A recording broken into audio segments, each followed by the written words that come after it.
The gavel came down, and the sound it made was the sound of a life being sealed inside a container it had not chosen and could not open from the inside. Judge Aldous Pemberton did not look up from the docket when he said the word, remanded. One word delivered with the flat finality of a man for whom consequence had long ago ceased to carry any personal weight. He uncapped his pen and signed his name at the bottom of the order with the unhurried deliberateness of someone performing a task so familiar it had become purely mechanical, and the scratch of the pen on the paper was the only sound in courtroom 7C for 3 full seconds. Then he looked up. The man in the orange jumpsuit was looking back at him. Not the way defendants look back at Aldous Pemberton. In 31 years on the bench, he had developed a precise taxonomy of the way defendants looked at him during sentencing. There was the fear variety watched around the eyes and slightly too still in the jaw. There was the angry variety radiating heat from the corners of the mouth and the set of the shoulders. There was the resigned variety, which looked at nothing in particular and registered the proceedings the way a man registers weather he cannot change. There was the calculating variety, always working some angle, some last play, something the attorney had not tried yet. The man in the orange jumpsuit was none of these.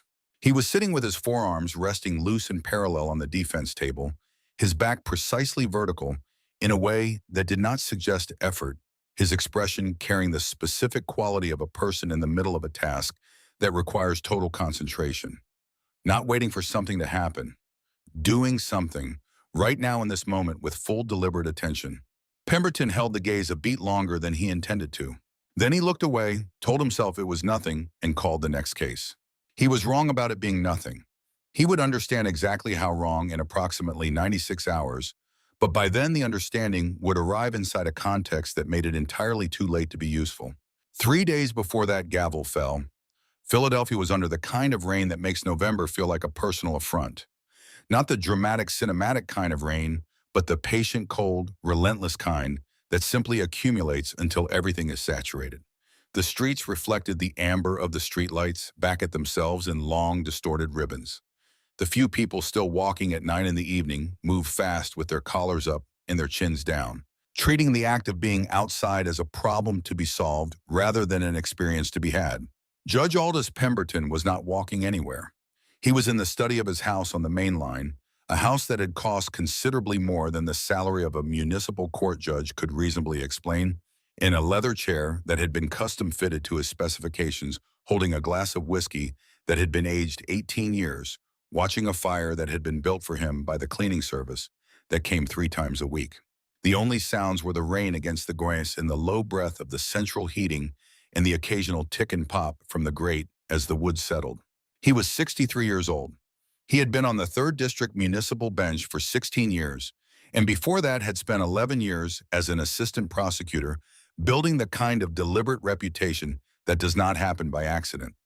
He was a man who believed in systems with a faith that was not abstract but entirely practical, rooted in 30 years of daily evidence, that systems, when understood completely by the right operator, could be made to produce virtually any outcome the operator required.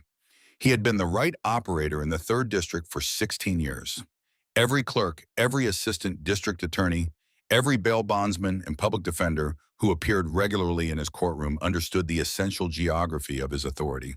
There was the side that cooperated with the way things worked and the side that did not. And movement from the first side to the second was the kind of career event that people did not recover from. He was, by every operational metric that mattered in Philadelphia's legal infrastructure, untouchable. His private phone rang at 10:18 in the evening. It was Fletcher. The voice that came through when he answered had been cracked open by something. Panic and alcohol in ratios that were approximately equal and mutually reinforcing, and underneath both of them, something Pemberton took a moment to identify as genuine shame, which surprised him because Fletcher was not historically a person prone to shame. "Dad?" The word came out labored, hauled up from somewhere below the surface. "Dad, I need to tell you something, and I need you to not say anything until I finish, because if I stop, I'm not going to be able to start again." Pemberton set down his glass. "Tell me where you are." "I'm in the alley behind Sloan's precinct. I've been here for almost 25 minutes. I drove here from the marina because I didn't know where else to go." A pause during which Pemberton could hear the wipers moving on Fletcher's windshield and the rain drumming on the roof of the car. I hit someone, Dad, on Callaway Street near the marina, a girl on a bicycle. I came around the corner and she came out of nowhere and I couldn't stop and I hit her. And she went down under the wheel and there was a lot of blood and I drove away. I know that, I know what that is, but I panicked and I drove away and now I'm sitting here and I don't know what to do and you always know what to do. Aldous Pemberton closed his eyes. He held them closed for 5 seconds, which was long enough for him to run the full inventory of the situation with the methodical precision that 30 years of legal practice had made automatic. His son, 23, a hit and run, a victim somewhere near the marina who was either in an ambulance already or still on the pavement waiting for one. A vehicle in an alley with damage to the front end and biological evidence on the bumper. The gap between the present moment and the kind of public catastrophe that ended careers and triggered state ethics investigations was exactly the width of his next decision. He opened his eyes. "Do not move the car," he said. "Do not call anyone else. Do not speak to anyone in that building. Sit exactly where you are and wait." He hung up. He picked up his second phone and called Detective Harwick Sloan. Sloan answered on the first ring as he always did when this number called because that was what the arrangement required. Harwick Sloan was 55 years old and had been a Philadelphia detective for 28 of them. The first 17 years had been in the context of a profession that operates at the boundary between law and the most extreme varieties of human behavior, largely legitimate. The subsequent 11 had been a gradual series of accommodations, each one a fraction beyond the previous, until the cumulative distance from where he had started was sufficient that looking back at it had ceased to serve any useful function. He was not a man who spent time examining the choices that had brought him to where he was. He was a man who managed the operational requirements of his current position, which included being available when Pemberton called and being capable of the things Pemberton occasionally needed. Pemberton described the situation in 3 sentences. Sloan processed it without interruption. "Vehicle is manageable," Sloan said. "I have contacts in Jersey, gone by morning, fully disposed by afternoon. The vehicle is not the problem. The problem is the evidentiary narrative. If the victim is alive and coherent, she will be able to describe the car and potentially the circumstances. We need a counter-narrative in place before she can establish hers. We need someone to put in the frame." "Someone walking near the scene," Pemberton said. "Someone walking near the scene in the right general description. We write the report around what we have. Male, dark clothing moving away from the area. I find someone who fits what we need. I build the documentation around them. I make sure the physical evidence is consistent with the story before anyone else can look at it." He paused briefly. "I need to move in the next 25 minutes. The ambulance crew will have cleared the scene by now. I need someone on that street." "Then find one," Pemberton said. "Someone the public defender's office will move toward a plea. Someone without the kind of circumstances that generate advocacy." He paused. "Whatever you need to do, make sure the arrest report holds on a first read." He hung up. He picked up his whiskey. He looked at the fire. He did not drink immediately. He sat with it and told himself this was not different from the other things he had managed in 16 years on that bench. The machine was reliable. It had been built to be reliable. He had built it carefully and it had not failed him yet. He could not have known in that moment with the fire and the whiskey and the absolute conviction of his own untouchability that the machine had that evening encountered the one variable it had not been designed to accommodate. Harwick Sloan drove south through the rain with his lights off and his wipers moving toward the marina sector without urgency, moving the way a person moves when they need to be present somewhere without announcing the approach. The ambulance had already cleared. He could see the residue of the emergency response on the pavement, the chalk, the scattered fragments of the bicycle's reflective trim. He needed someone. The window was 20 minutes, maybe 25. After that, the shift change at the 3rd District would bring in day-fresh personnel who would notice things that overnight personnel on hour 11 of a long shift would not. 2 blocks from the marina intersection, walking north through the rain, was a black man in his late 40s. Dark jacket, no umbrella collar turned against the weather hands in his jacket pockets. Moving with an evenness that the rain was not disturbing. Alone, no visible companions, no apparent destination requiring urgency. To Harwick Sloan, filtering what he saw through the lens of operational requirement, this man represented a solution. He pulled the cruiser across the man's path and activated the lights. The man stopped. He did not run, did not reach for anything, did not produce any of the reactive movement that Sloan had unconsciously modeled as a probability. He turned toward the cruiser's lights with both hands already rising to shoulder height slowly with a deliberateness that was almost formal. And the expression on his face was not the expression of a man who has been unexpectedly lit up by a police cruiser on a dark street in the rain. It was the expression of a man who has noted a new variable and is now with complete composure deciding how to engage with it. Sloan was out of the vehicle with his weapon drawn before the man had fully turned. Face down on the ground, hands visible. Do it now. The man lowered himself to the wet pavement with a control that suggested deliberate choice rather than compelled action. His hands stayed flat and visible against the dark asphalt. The rain came down on both of them equally. Sloan pressed his knee into the man's back and applied the cuffs. Name. Cormac, the man said. His voice came from the pavement without any distortion from the position clear and entirely level. Deep, the rain and the concrete and the gun had not touched it. Full name. A pause not quite long enough to be suspicious. Delaney. Cormac Delaney. Sloan got him upright and walked him to the cruiser without checking his pockets. Checking pockets was the kind of thing that produced complications. He needed a John Doe, a person without a documentation trail that would generate institutional friction. He got Cormac Delaney into the cage and closed the door and told himself the acute phase of the problem was resolved. He did not see the earpiece in the man's left ear seated so deep in the canal and so precisely matched to the ambient color of the surrounding tissue that it would not have been visible under direct examination without a focused light source.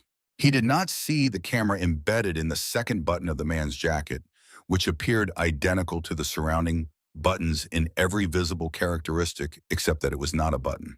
He did not know that from the moment his cruiser's lights had swept across Cormac Delaney on that dark street, every second of what was happening had been watched in real time on a monitor in a nondescript panel van parked 140 meters away. Inside the cruiser's cage, with the city fragmenting past the rain-streaked windows, Cormac exhaled slowly and steadily through his nose. In his left ear, Agent Quentin Sable's voice was professional and controlled. We have full coverage from 3 positions, sir. Nothing irregular about the arrest beyond the obvious. Alpha Team can extract you in under 90 seconds. Your call.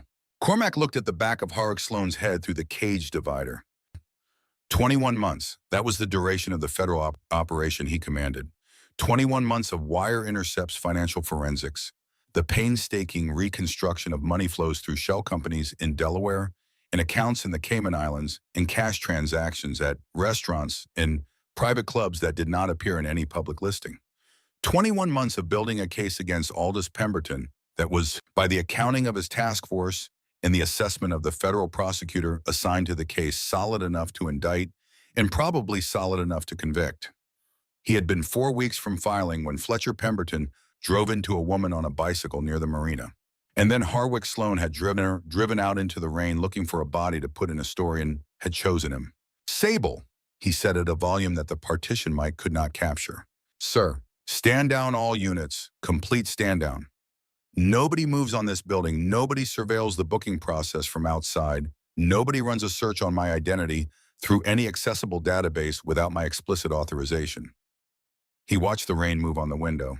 I want the complete medical intake record from the hospital on the victim tonight. Paramedic dispatch, timestamp emergency admission time, everything in the hospital's own independent documentation that exists separately from the police report. A brief pause. Sir, are you certain this is... We have been working this operation from outside for 21 months, Cormac said very quietly. This man just walked me through the front door and showed me inside. I want to see the interior. The 3rd District's booking area processed people with the institutional efficiency of a system optimized for throughput. Cormac was logged as a John Doe, his effects sealed without examination, his fingerprint submission flagged for manual review, with a notation citing a connectivity issue with the federal database. The desk sergeant who encountered the flag was Percival Dunk, 27 years old, 3 years on the job, currently in hour 11 of a 12-hour shift. He looked at the flag. He started to frame a question. Harwick Sloan walked past his workstation and put one hand briefly on the back of Dunk's chair. Not a threatening gesture, not an aggressive one, just a hand present for 2 steps, then gone. Percival Dunk processed the rest of the paperwork without running the federal database. He finished his shift and drove home and lay in bed with the flag in the back of his mind, the way you carry something small and specific that does not announce itself loudly but does not go quiet either. For 48 hours inside the 3rd District's holding facility, Cormac Delaney inhabited the machinery that Aldous Pemberton had spent 16 years perfecting. He slept on a steel bunk and ate what came through the slot in the door and observed the facility with the patient attention of a person who has learned through long professional experience that the most complete understanding of a system comes from inside it. He tracked the shift rotation patterns. He identified the personnel who moved through the evidence processing corridor during the low-traffic overnight window. He cataloged the rhythm of the place the way you catalog any system you intend to dismantle, by inhabiting it long enough to understand where it is held together and where it is held together only by assumption. On the first night at approximately 12:40 in the morning, he heard Harwick Sloan standing in the corridor outside his cell, speaking into a phone at a volume intended to stay in the corridor. Most of what Sloan said was inaudible at that range. One sentence was not. "Jacket still clean, Judge. Too many people moving through booking this evening. I'll handle it overnight." Cormac held very still and let Agent Quentin Sable, recording through the earpiece from the van parked a block and a half away, capture every syllable. He had anticipated evidence being planted. It was the necessary next element in the narrative Sloan was constructing, and a man who had been constructing narratives of this kind for 11 years knew exactly when to add each component and in what sequence. What he now had was Sloan's own voice confirming that the blood evidence on the jacket had not been present at the time of the arrest, that it would be placed there deliberately during the overnight window, and that Aldous Pemberton was being updated on the process in real time. He had the before, he would have the after, he had the voice in between. He had worked in tighter operational spaces. He had never been in one that was generating evidence this efficiently. Thursday morning, 2 days after the arrest, Marin Salas came through the door of the interview room. She was 32 years old and had been a public defender for 15 months. She came in with a file under her arm and the particular quality of fatigue that accumulates not from insufficient sleep, but from sustained effort against conditions that do not improve. And she sat down across the table from the man in the county issue shirt and stopped before she said anything, because the person looking back at her did not fit any position in the taxonomy she had developed from 15 months of sitting across this kind of table. He was sitting with his hands folded on the table surface and his back aligned in a way that did not suggest effort, and he was looking at her with the attentive, assessing quality of a senior practitioner, receiving a case briefing from a colleague, gathering information toward a purpose that was already in place. "Mr. Delaney," she said, "my name is Marin Salas. I've been assigned to represent you. I'm going to be direct because I think it serves you better than the alternative." "I appreciate directness," he said. "You are charged with felony hit and run, leaving the scene of an accident, and reckless endangerment. Detective Sloan's report places you running from the scene near the marina. Physical evidence has been logged connecting you to the victim. The judge assigned to your preliminary hearing is Aldous Pemberton, who in 16 years on this bench has not once shown leniency in a case with these charges and this profile of defendant." He nodded once, a minimal acknowledgement. "In Detective Sloan's report, where does he say he was when he first observed me?" She checked the document. "Patrolling the sector near the marina." "What time does the report log his cruiser entering that sector?" She found it. 11:26 p.m. The paramedic who responded to the scene at the marina logged her dispatch at 10:51 p.m. That timestamp is in Penn Presbyterian Medical Center's own emergency intake documentation, which exists independently of any police report. He watched her face as she received this. If Detective Sloan's vehicle did not enter that sector until 11:26, he could not have observed anyone running from a scene that medical personnel had already departed 35 minutes before he arrived. Marin looked up from the file. "How do you know the paramedic's dispatch time?" He held her gaze and said nothing. She looked at him for a long time. The look changed quality twice during that extended moment, first from uncertainty to alertness, and then from alertness to something she did not have a precise word for, but which had the character of standing at a threshold you have not yet decided whether to cross. She picked up her pen and wrote down everything he had told her. The day before the preliminary hearing at 6:40 in the morning, Percival Dunk arrived at the precinct and sat down at his terminal, and ran the fingerprint file on the Delaney John Doe through the federal database. He had been carrying the flag for 4 days and had made his decision about it somewhere during the preceding night. The federal system returned a response he had never encountered in 3 years of working with it. Record sealed. Federal jurisdiction. Do not proceed without contacting the FBI field office. He read it 4 times, then 5. He sat with it for 7 minutes, during which the empty roll call room felt significantly smaller than its actual dimensions. Then he picked up his phone and called Harwick Sloan. Sloan answered on the second ring. Dunk said, "Sloan, I ran the Delaney prints through federal, and the database came back with a sealed record flag, and I thought you should know." The call ended. Not disconnected, ended. Deliberately terminated from the other end. Percival Dunk sat in the empty room with the terminated call in the sealed federal record and the very clear understanding that what Harwick Sloan had just communicated by ending the call was itself a form of information specific and deliberate. He saved the screen capture to his personal device. He signed out of the terminal. He went to get coffee and spent the remaining 8 hours of his shift working through one question: which side of whatever was happening he was going to be standing on when it became visible. The morning of the preliminary hearing was gray and still and cold, in the way that November mornings in Philadelphia are cold when the wind is not moving, a cold that simply sits and accumulates. In the holding room adjacent to courtroom 7C, 20 minutes before the hearing was scheduled to begin, a guard named Alcott slid a thick envelope under the door of the room where Cormac was being held. Alcott was a man who had spent 11 years coaching Little League and had a daughter in her junior year at Drexel, and had 4 years ago submitted an application for a federal investigator position that had been denied at the recommendation stage by a communication that traced through a series of professional intermediaries to Aldous Pemberton's circle.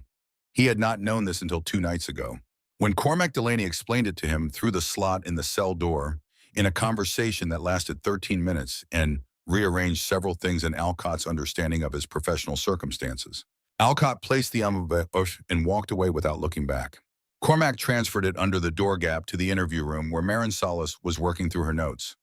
He heard her take a sharp breath when she opened it. He heard her stand and then sit again. He heard the rapid movement of pages. Through the door, barely audible. "What am I holding? Where did this come from?" "It is the floor," he said. "You build the ceiling. Everything above the floor is yours." A long silence. Then, "If I put this in front of Pemberton and I cannot establish the source to his satisfaction, he will suppress it and he will use it against me." "I can establish the source," Cormac said. "Not now. At a specific moment in the proceedings that I will create. You have to trust that the moment was coming." "Can you do that?" Another silence longer. Then the sound of a legal pad being opened to a fresh page and a pen beginning to move across it with the specific velocity of someone who has decided. In the corridor outside courtroom 7, C 30 minutes before the hearing, ADA Odette Graves intercepted Marin near the water fountain. Graves was 49, precise, the kind of person who had understood from early in her career that systems have operators and that the most sustainable position inside a system is one that keeps the operator satisfied. She had been keeping Aldous Pemberton satisfied for 7 years. She looked at Marin Salas with the expression she had developed for conversations like this one. "Salas," she said, "let me save you some time this morning. Your client has no verifiable identity, no fixed residence, and logged physical evidence. The judge has previewed the materials. A plea entered today is the outcome that serves everyone's interests, including your client's." "My client is entering a not guilty plea," Marin said. Graves's expression held steady, but something changed behind it. "Judge Pemberton has a 16-year institutional memory," she said. "I would think carefully about the long-term professional calculus of using his courtroom to run a strategy that is not going to produce the outcome you are hoping for." Marin went through the courtroom door. Courtroom 7C had the atmosphere of a room in which the outcome has already been calculated, and the proceedings are a formal confirmation of what has already been decided. Harwick Sloan took the witness stand with the ease of a man in familiar territory. He raised his right hand and swore to tell the truth, and then produced over the following 11 minutes a performance of testimony that was internally consistent, fluently delivered, and false in every material particular. He described observing Cormac Delaney running south from an alleyway near the marina. He described the foot pursuit through 2 blocks of residential street. He described the apprehension and characterized the suspect's behavior as agitated, inconsistent, and evasive. He described the subsequent discovery of physical evidence on the defendant's jacket that was consistent with the blood type of the victim. Odette Graves walked him through each element with the practiced ease of a partnership that had been performing this particular routine for a long time. Cross-examination, Ms. Salas, Pemberton said from the bench, with the inflection of someone who believes the answer will be brief. Marin Salas stood. Her hands were not shaking. She had noticed this and registered it as slightly surprising because they had been shaking when she arrived at the courthouse this morning, shaking when she read through the documents in the bathroom, shaking in the elevator, shaking when she stood outside this door for 60 seconds collecting herself before she pushed it open. But they were not shaking now, and what had replaced the shaking was something more operational and more useful. Detective Sloan, she said, your incident report logs your entry into the marina sector at 11:26 p.m. Is that when you entered the area? That is what the report records, yes. And it is your testimony that upon entering the sector, you observed the defendant running south from an alleyway. That is correct. She picked up a document and walked copies to the bench and to the court reporter and to Odette Graves. Your Honor, I am submitting a certified GPS tracking log for Detective Sloan's precinct-issued vehicle for the evening of the arrest. This log was certified this morning by the City of Philadelphia Records Division. She turned back to Sloan. This log shows your vehicle stationary in the private alley on the north side of the 3rd District Precinct from 10:58 p.m. until 11:18 p.m. Following that, the log shows your vehicle traveling directly to the marina sector, arriving at 11:23 p.m. She looked at him with full attention. You did not patrol the marina area on your way to the arrest. You drove directly to it from a stationary position at the precinct, from an alley where you had been parked for 20 minutes after receiving a phone call at 11:04 p.m. from a number registered to Judge Aldous Pemberton's private cellular account. The room changed. Not in any physical way. The lighting did not change, the temperature did not change, the chairs and the benches and the wood-paneled walls remained exactly as they had been. But the quality of the air in the room changed in the way that air changes when something that has been held under pressure is released, a shift that everyone in the room felt simultaneously and that no one in that moment could have described precisely. At the bench, Aldous Pemberton's pen had stopped moving. His hand remained in the position of writing. The pen was still. Objection, Odette Graves said, and the word arrived with a quality underneath it that her training had not prepared her to suppress. Furthermore, Marin said, and her voice was entirely level, the evidence log for this case shows the defendant's jacket was checked into the evidence room at 12:40 a.m. A secondary log from the precinct's internal documentation shows the same jacket was removed from the evidence room by Detective Sloan at 2:17 a.m. and returned at 3:02 a.m. A period of 45 minutes during the overnight shift in which the detective who filed the arrest report had unsupervised access to the primary physical evidence. She looked at Sloan directly. Detective, what did you do with the jacket during those 45 minutes? Sloan's mouth opened. Objection. Graves was at her feet, and the sharpness in her voice now was the sharpness of someone who has recognized that the ground beneath the structure has shifted and is trying to address the structural problem by increasing vocal force. Your Honor, counsel is leveling direct accusations against a law enforcement officer based on documents of unverified origin. These documents should be suppressed immediately pending. The origin of these documents, Marin said, and she said it the way you say a thing that needs to land in every corner of a room, is the Federal Bureau of Investigation. What happened next in courtroom 7C happened in every part of the room simultaneously. There was no sequence to it. It arrived all at once in everyone present at the same moment, the recognition that the floor of the situation had fundamentally changed and that everyone in the room was standing on different ground than they had been standing on 60 seconds ago. At the bench, Aldous Pemberton looked from Marin Salas to the man in the orange jumpsuit. The man in the orange jumpsuit was not looking at the bench. He was looking at a fixed point above the gallery doors at the back of the room with an expression of such total stillness that he appeared to be somewhere else, inhabiting a different room, entirely engaged in something that had nothing to do with being a defendant in a Philadelphia courtroom. Pemberton looked at that expression and felt for the first time in 16 years of presiding over this courtroom, the specific physical sensation of having been completely outmaneuvered by someone who had been operating from inside the machine he had built to be outmaneuver-proof. He raised his gavel. This court will take an immediate recess, he said. Bailiff, I am directing the temporary retention of all documents at the defense table pending verification of their origin. The bailiff moved toward the defense table. No authority in this district can direct the retention of documents produced by a federal agency in a proceeding of this nature, Marin said, and her voice held steady all the way to the end of the sentence. I am asking Your Honor to cite the specific procedural rule under which that order is being issued before the bailiff takes another step. Pemberton's hand tightened on the gavel. Your Honor, the voice from the defense table did not need volume. It arrived with the quality of clarity that does not require amplification. A note struck cleanly in a room that had gone entirely still, and it stopped everything else that was happening. Aldous Pemberton looked at the defendant. The defendant was standing. He had not been recognized.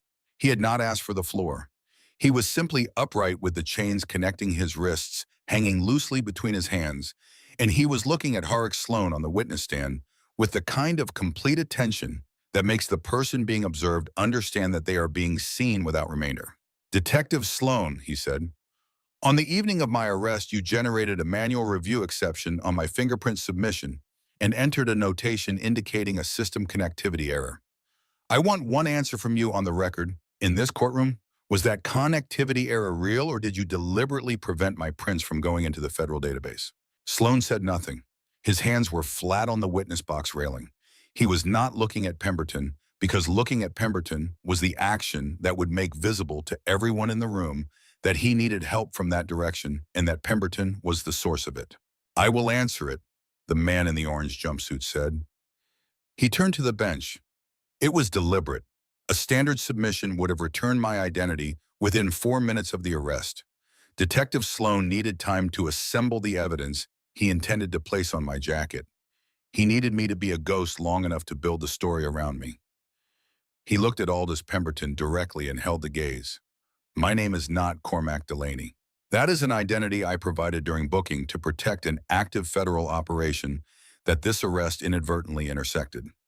My name is Cormac Delaney Marsh. I am the special agent in charge of the Federal Bureau of Investigation's Philadelphia field office. I have been conducting a federal investigation of Aldous Pemberton for 21 months.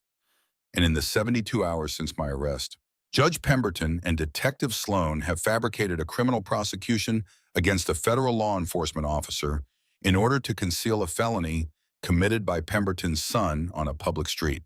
The door at the back of the courtroom opened. 2 men came through it. They moved without hurry, which was more precisely alarming than urgency would have been, because the absence of urgency meant they already controlled the room, and they knew they had controlled it. Their jackets were open. Federal identification caught the overhead light. Nobody leaves this room, Agent Quinton Sable said. He placed a consolidated warrant package on the prosecution table. He turned and looked at Odette Graves. Graves looked at the warrant package. She looked at Sable.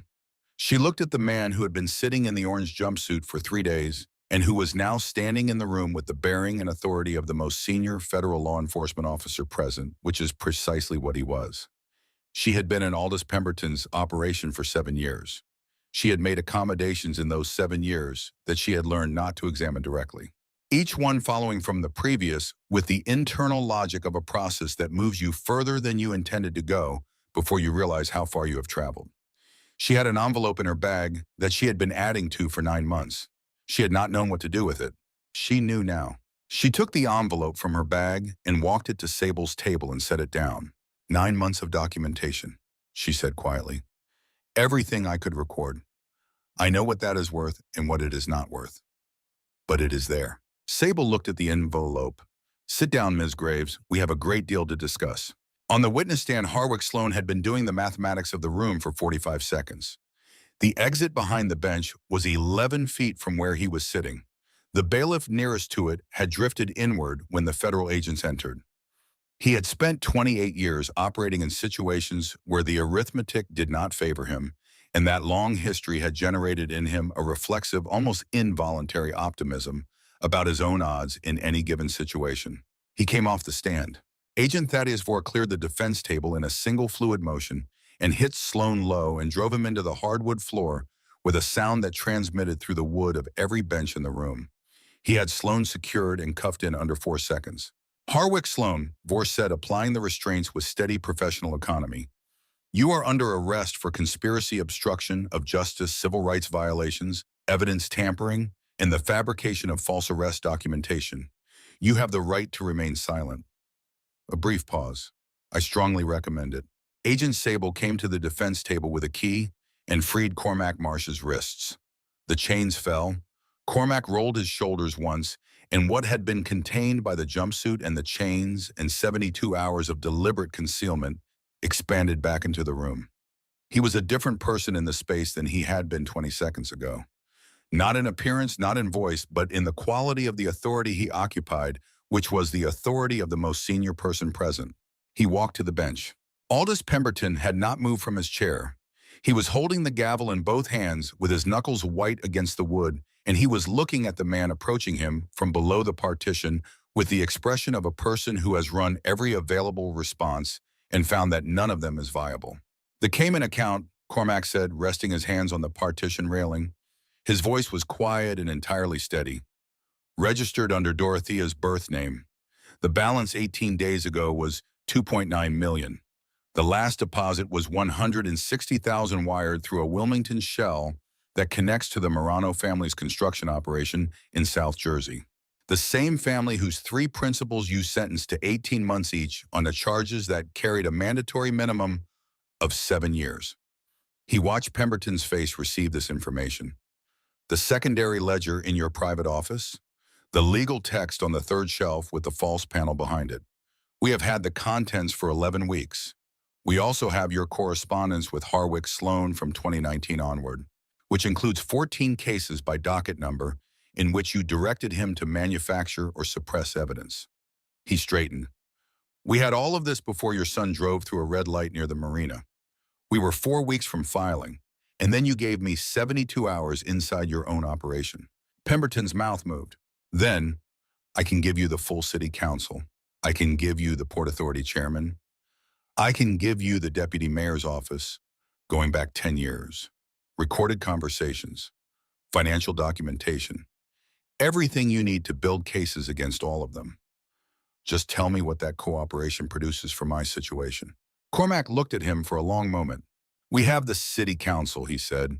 Those warrants activated this morning. The Port Authority chairman is being served at his office right now. He stepped back from the partition. Turn around, Aldous.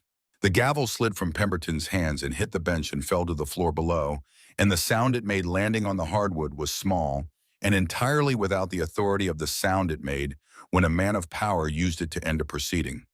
Aldous Pemberton, judge of the 3rd District Municipal Court, operator of a machine built over 16 years for personal enrichment and personal protection, stood up from his chair and turned around and put his hands behind his back. In the doorway at the back of the courtroom, Sergeant Percival Dunk had arrived. He had come on his break. He had been unable to stay away. He stood in the doorway with his coffee cup and watched Aldous Pemberton being placed in federal custody by the agents who had walked through the back of his courtroom. And he thought about the sealed federal record on his screen and the silence on the other end of Sloan's phone and the 7 minutes he had spent looking at the screen capture before he decided what to do with it. He set down his coffee cup. He walked to the front of the room and found Agent Sable and said, My name is Percival Dunk. I'm a sergeant at the 3rd District. I have information relevant to this operation. I want to give a voluntary statement. Outside the courthouse, the press had assembled with the organized efficiency of a group that had been quietly positioned in advance of something they had been told was coming. Cameras on the steps, cameras at street level, news helicopters maintaining 3 separate altitudes above the building, the full apparatus of a city's media infrastructure, pointed at a story that had been told for 16 years was impossible to tell. Cormac Marsh stood at the top of the interior staircase in the dark suit that Agent Vore had brought in a garment bag, adjusting the knot of his tie while Sable updated him through the earpiece. Fletcher Pemberton taken at 9:21 this morning. Breach team confirmed he gave a complete voluntary statement within the first 90 seconds. Named his father immediately and explicitly. No hesitation. Nora Wexler's condition, stabilized overnight, responded to her name twice this morning for the first time since admission. Attending physician is cautiously optimistic about the trajectory. Good. Cormac looked at the brass doors at the base of the stairs. Walk Pemberton out the front. Sable paused. Standard protocol for high-profile arrests is the underground route. Minimizes the man. He built his reputation in that courtroom over 16 years by making people feel reduced in front of an audience. He understood the power of the theater of the institution, and he used it every day as a weapon. Today, the theater is on his side of the bench. Cormac started down the stairs. Front steps, full camera coverage. The brass doors opened. The sound from outside came in the way water comes in when a seal breaks. Cameras' voices, the deep rhythmic percussion of helicopter rotors, the specific noise of a city watching something it had been told repeatedly it would never see. Aldous Pemberton was guided down the marble steps with his head lowered and his hands secured behind him, and the quality of a man whose internal structure has failed simultaneously at every level. At the base of the steps, the transport van was already open. Before he was guided inside, he turned his head once and found Cormac standing at the top of the steps in the cold November air, hands in his jacket pockets, looking down. The van doors closed. The van entered traffic. That was the last frame in which the two men occupied the same space. In a windowless room at the Federal Building on Market Street, Agent Quentin Sable set a photograph on the table in front of Harwick Sloan and said nothing. He sat across the table and waited. The photograph was taken from a moving vehicle on a Thursday evening in April of the previous year. It showed Sloan outside a parking structure in West Philadelphia, accepting a legal-size envelope from a man named Dominic Parisi, who appeared in the appendices of 4 separate federal wiretap transcripts as a financial conduit for the Marano family's regional operations. Sloan looked at the photograph for a long time.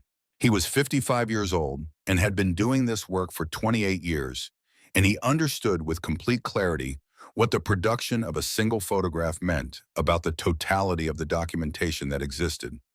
You opened with one photograph when you had a comprehensive archive and were choosing the most economical entry point. I want to discuss terms, Sloan said, directly, not through attorneys. What does full cooperation look like and what does it produce for me? Sable's expression did not change. Full cooperation is the complete operational map. How Pemberton communicated desired outcomes on specific cases.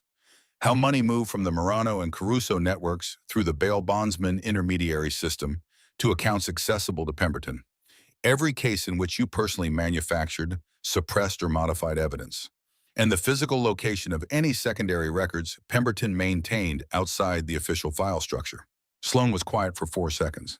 There's a secondary ledger in his private office at the courthouse, he said. In a legal text on the 3rd shelf, you have to remove the dust jacket to see the seam on the spine. The false panel is behind the spine. Inside is a ledger going back more than 20 years in his own handwriting. Sable looked at him steadily. Keep talking, he said. All of it. From the beginning, we are recording. Sloan talked for 11 hours. He described the operational architecture of Pemberton's machine from the foundational level upward with the comprehensive specificity of someone who helped construct it and had maintained it for 11 years and knew precisely where every structural element was located and what it was connected to. He provided dates, transaction amounts, account numbers, the names of intermediaries, the communication methods used for different categories of instruction. He named 7 cases by docket number in which he had personally manufactured or suppressed physical evidence at Pemberton's direction. He described the secondary ledger in the legal text with such precise physical detail that when Sable relayed the information to the search team at the courthouse, they located it in 3 minutes and 40 seconds. It was exactly where Sloan said it would be. The false panel was the exact dimensions he described. The ledger inside contained 23 years of Pemberton's personal records in a shorthand notation system that the forensic accounting team spent 3 days fully decoding. When decoded, it added 22 names to the federal indictment. The Port Authority chairman was on the list. The deputy mayor was on the list. The serving president of the city council was on the list. The third entry behind 2 bail bondsman network principals was the sitting mayor of Philadelphia. The warrant for the mayor's residence was signed by a federal magistrate at 6:14 the following morning. He was served before his protective detail completed its overnight shift change. 4 weeks after the arrest, Cormac Marsh drove alone across Philadelphia to Penn Presbyterian Medical Center on a Thursday afternoon. He had a briefing at 4 and a call with the director's office at 6, and he spent the drive not thinking about either of those things. He showed his credentials to the floor nurse on the ICU ward and asked for the Wexler family. They were in the family waiting room. Clifton Wexler, who had been an electrician for 31 years and who had spent the 4 weeks since his daughter's hospitalization making himself useful around the ward in the only way he knew, fixing the hinge on the supply closet that had been broken for 6 months, replacing a failing fluorescent tube in the consultation room, doing the work of his hands when the work of love had no direct object to act on. Bertrice Wexler, who had been a school librarian for 22 years and who sat in the chair nearest the window with a paperback novel open on her lap that she had not turned a page of in several days. And Idris, who was 19 and who had driven his parents to the hospital every single day without being asked and had gone home 3 times in 4 weeks, each visit shorter than the last. Clifton Wexler stood when Cormac came through the door.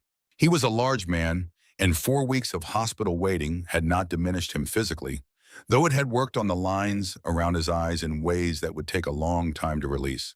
He looked at Cormac's identification and then at his face, and his expression was the expression of a man who has been waiting for information and is now about to receive it and is holding himself carefully still for the receiving. "She is going to wake up," Cormac said. "The neurologist confirmed this morning that the swelling has resolved enough. She responded to her name twice during the night. They are careful with timelines because they are always careful with timelines in cases like this, but she is going to wake up and she is going to know who she is." Bertrice Wexler's hands closed on the book in her lap. Clifton Wexler raised his hands briefly to cover his face. 3 seconds. Then they came down and he looked at Cormac with complete steadiness. "The person who hit her," he said, "is in federal custody," Cormac said. "His name is Fletcher Pemberton. He is 23 years old and he has given a complete voluntary statement. His father, who is a judge in this city and who organized the attempt to assign criminal responsibility for what his son did to an innocent person, is also in federal custody and is facing charges that will occupy the remainder of his professional life and the greater portion of his personal life."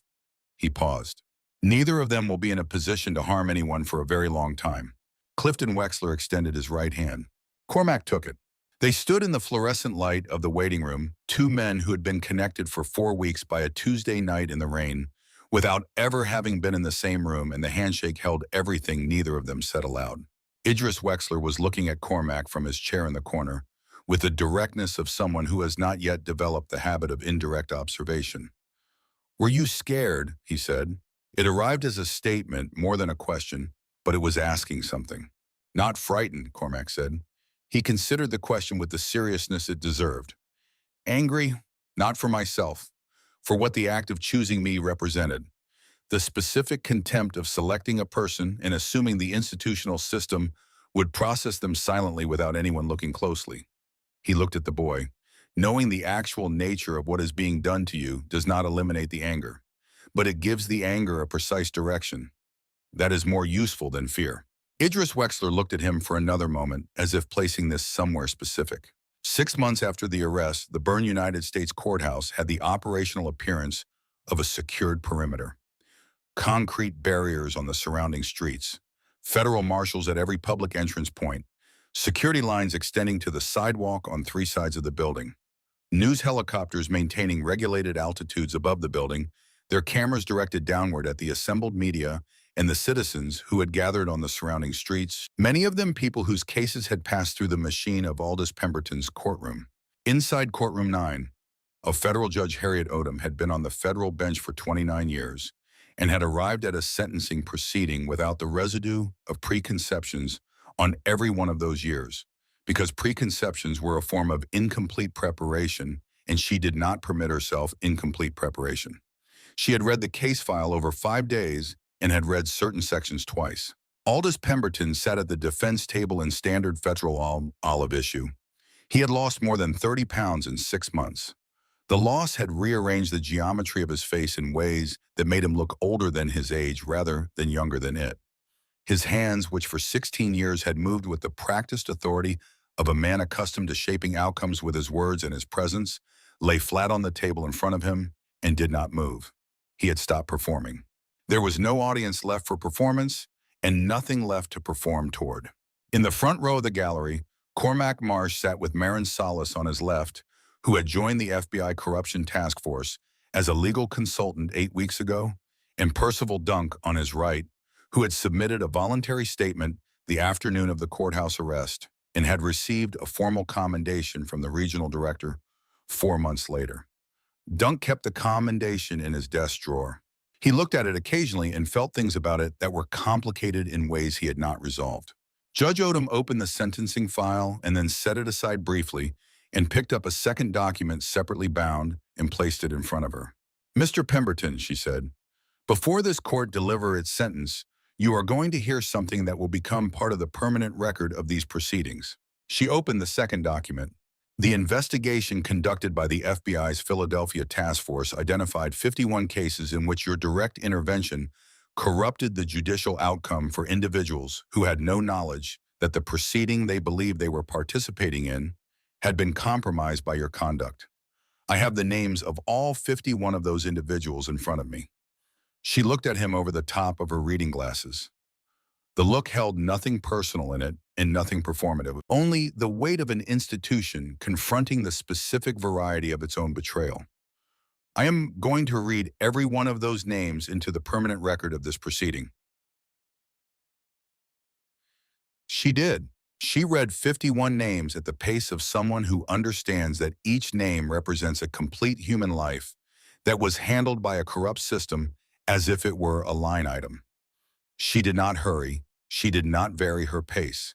She read with the consistent, unhurried gravity of someone performing a public act of institutional acknowledgement for people who had not, at the time the harm was done to them, had access to any such acknowledgement. Some names were familiar from the case file. Most were not. Behind each name was a person who had stood in a courtroom in this city in the genuine belief that they were engaged in a legitimate legal process, not knowing that the person on the bench had already decided the outcome based on factors that had nothing to do with their case. The reading took 14 minutes. No one in courtroom 9A produced any sound during any of those 14 minutes. Aldous Pemberton sat with his eyes closed from the 9th name onward. At the 24th name, his defense attorney placed a hand on his forearm. He did not respond to it. When Odom set the document aside, the room held its silence for a moment on its own momentum before she continued. "I have presided over cases involving individuals who committed acts of violence, who operated criminal enterprises at significant scale, who defrauded individuals and institutions across extended periods," she said. "The specific quality that distinguishes your conduct is not the scale, although the scale across 51 documented cases is extensive. It is not the duration, although 16 years represents a sustained commitment. The quality that distinguishes your conduct is the instrument you chose." She held his gaze across the room. "You did not break the law from outside it. You were the law. The institution extended to you a trust that is among the most significant that a democratic society places in any individual.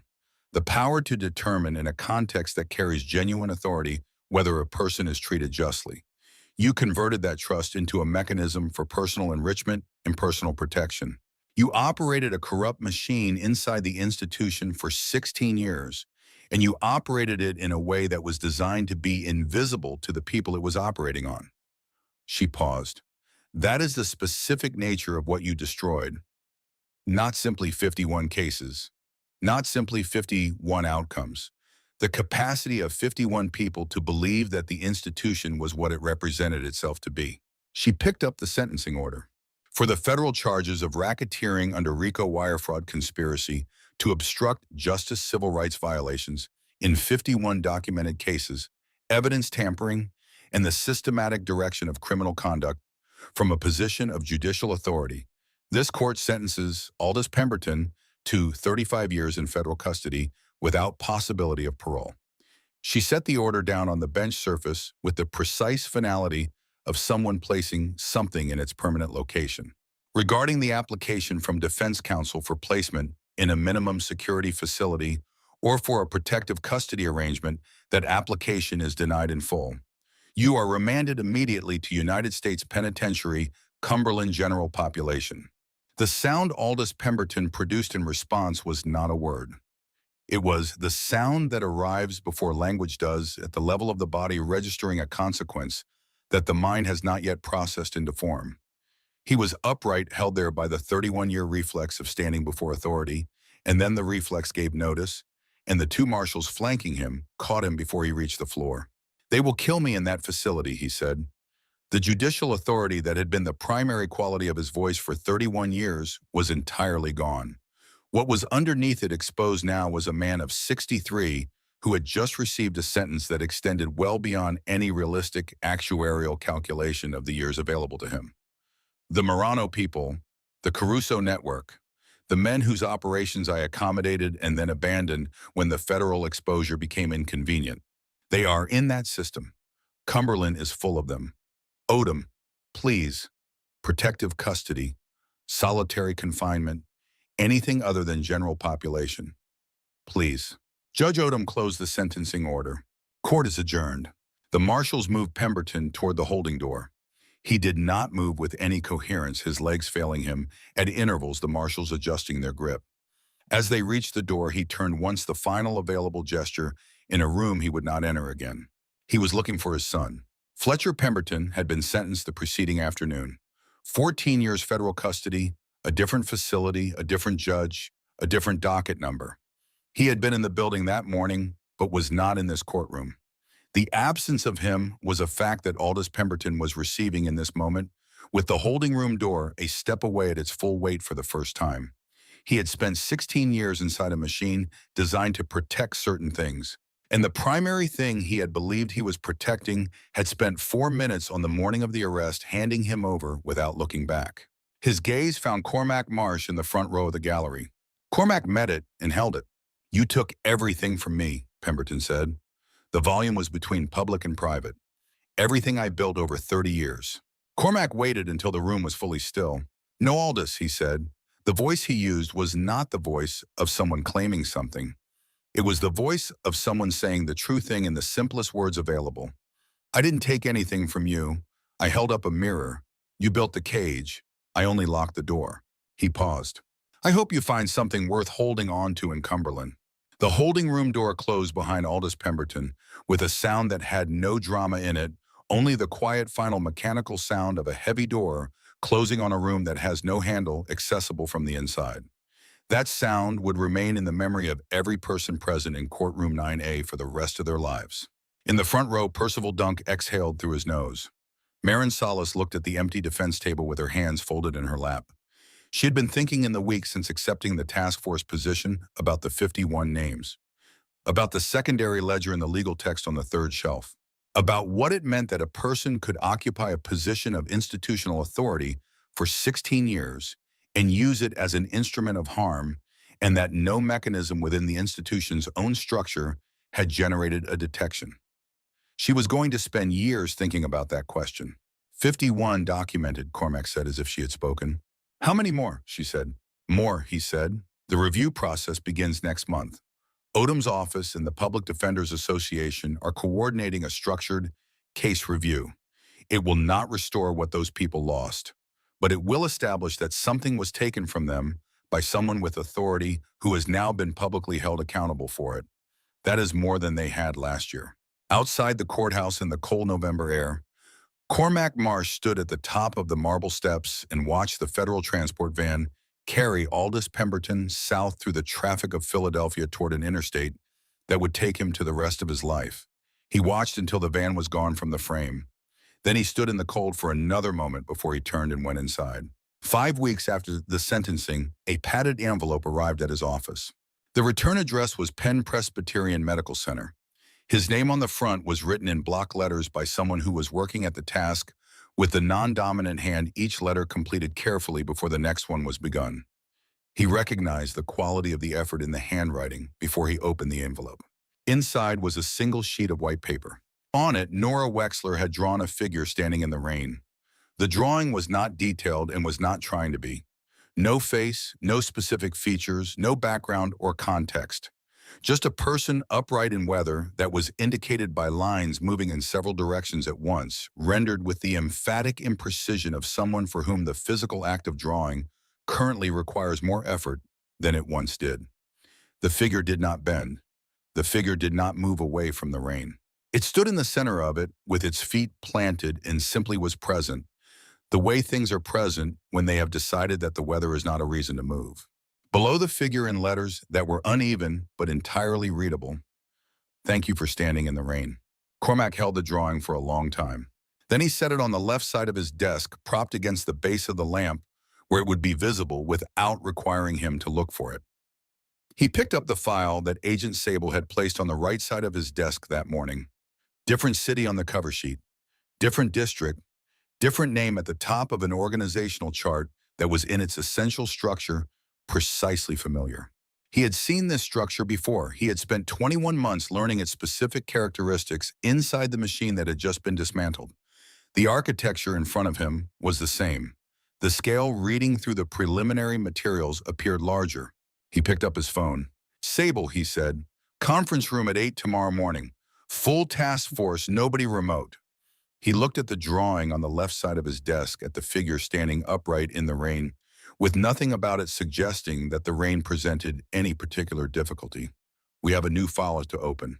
He set the phone down. He opened the file. He began to read. The federal building on Market Street occupied a block of downtown Philadelphia that had been federal property since 1934, and the room where Agent Quentin Sable conducted interviews was on the 4th floor, with a window that looked out onto a courtyard where nothing interesting had ever happened. The room held a steel table, 4 chairs, a recording unit mounted in the ceiling, and the kind of lighting that made everyone in the room look approximately the same shade of institutional gray. Harwick Sloan had been in rooms like this before on the other side of the table. He understood their grammar. Sable had placed the photograph of Sloan and Dominic Parisi on the table and had not said anything else. He had been sitting across the table for 4 minutes in the particular silence of someone who is prepared to sit there considerably longer. Sloan understood that silence too. He had deployed it himself on the other side. "I want the full picture before I commit to anything," Sloan said. "Not just what you have on me, what the complete evidentiary situation looks like." "You don't get the full picture first," Sable said. "You get to make a decision about whether to cooperate based on what you can reasonably infer from sitting where you're sitting. You've been on this side of the table before. You know how the inference works." Sloan looked at the photograph. He looked at the window that showed the gray courtyard. He looked at the recording unit in the ceiling.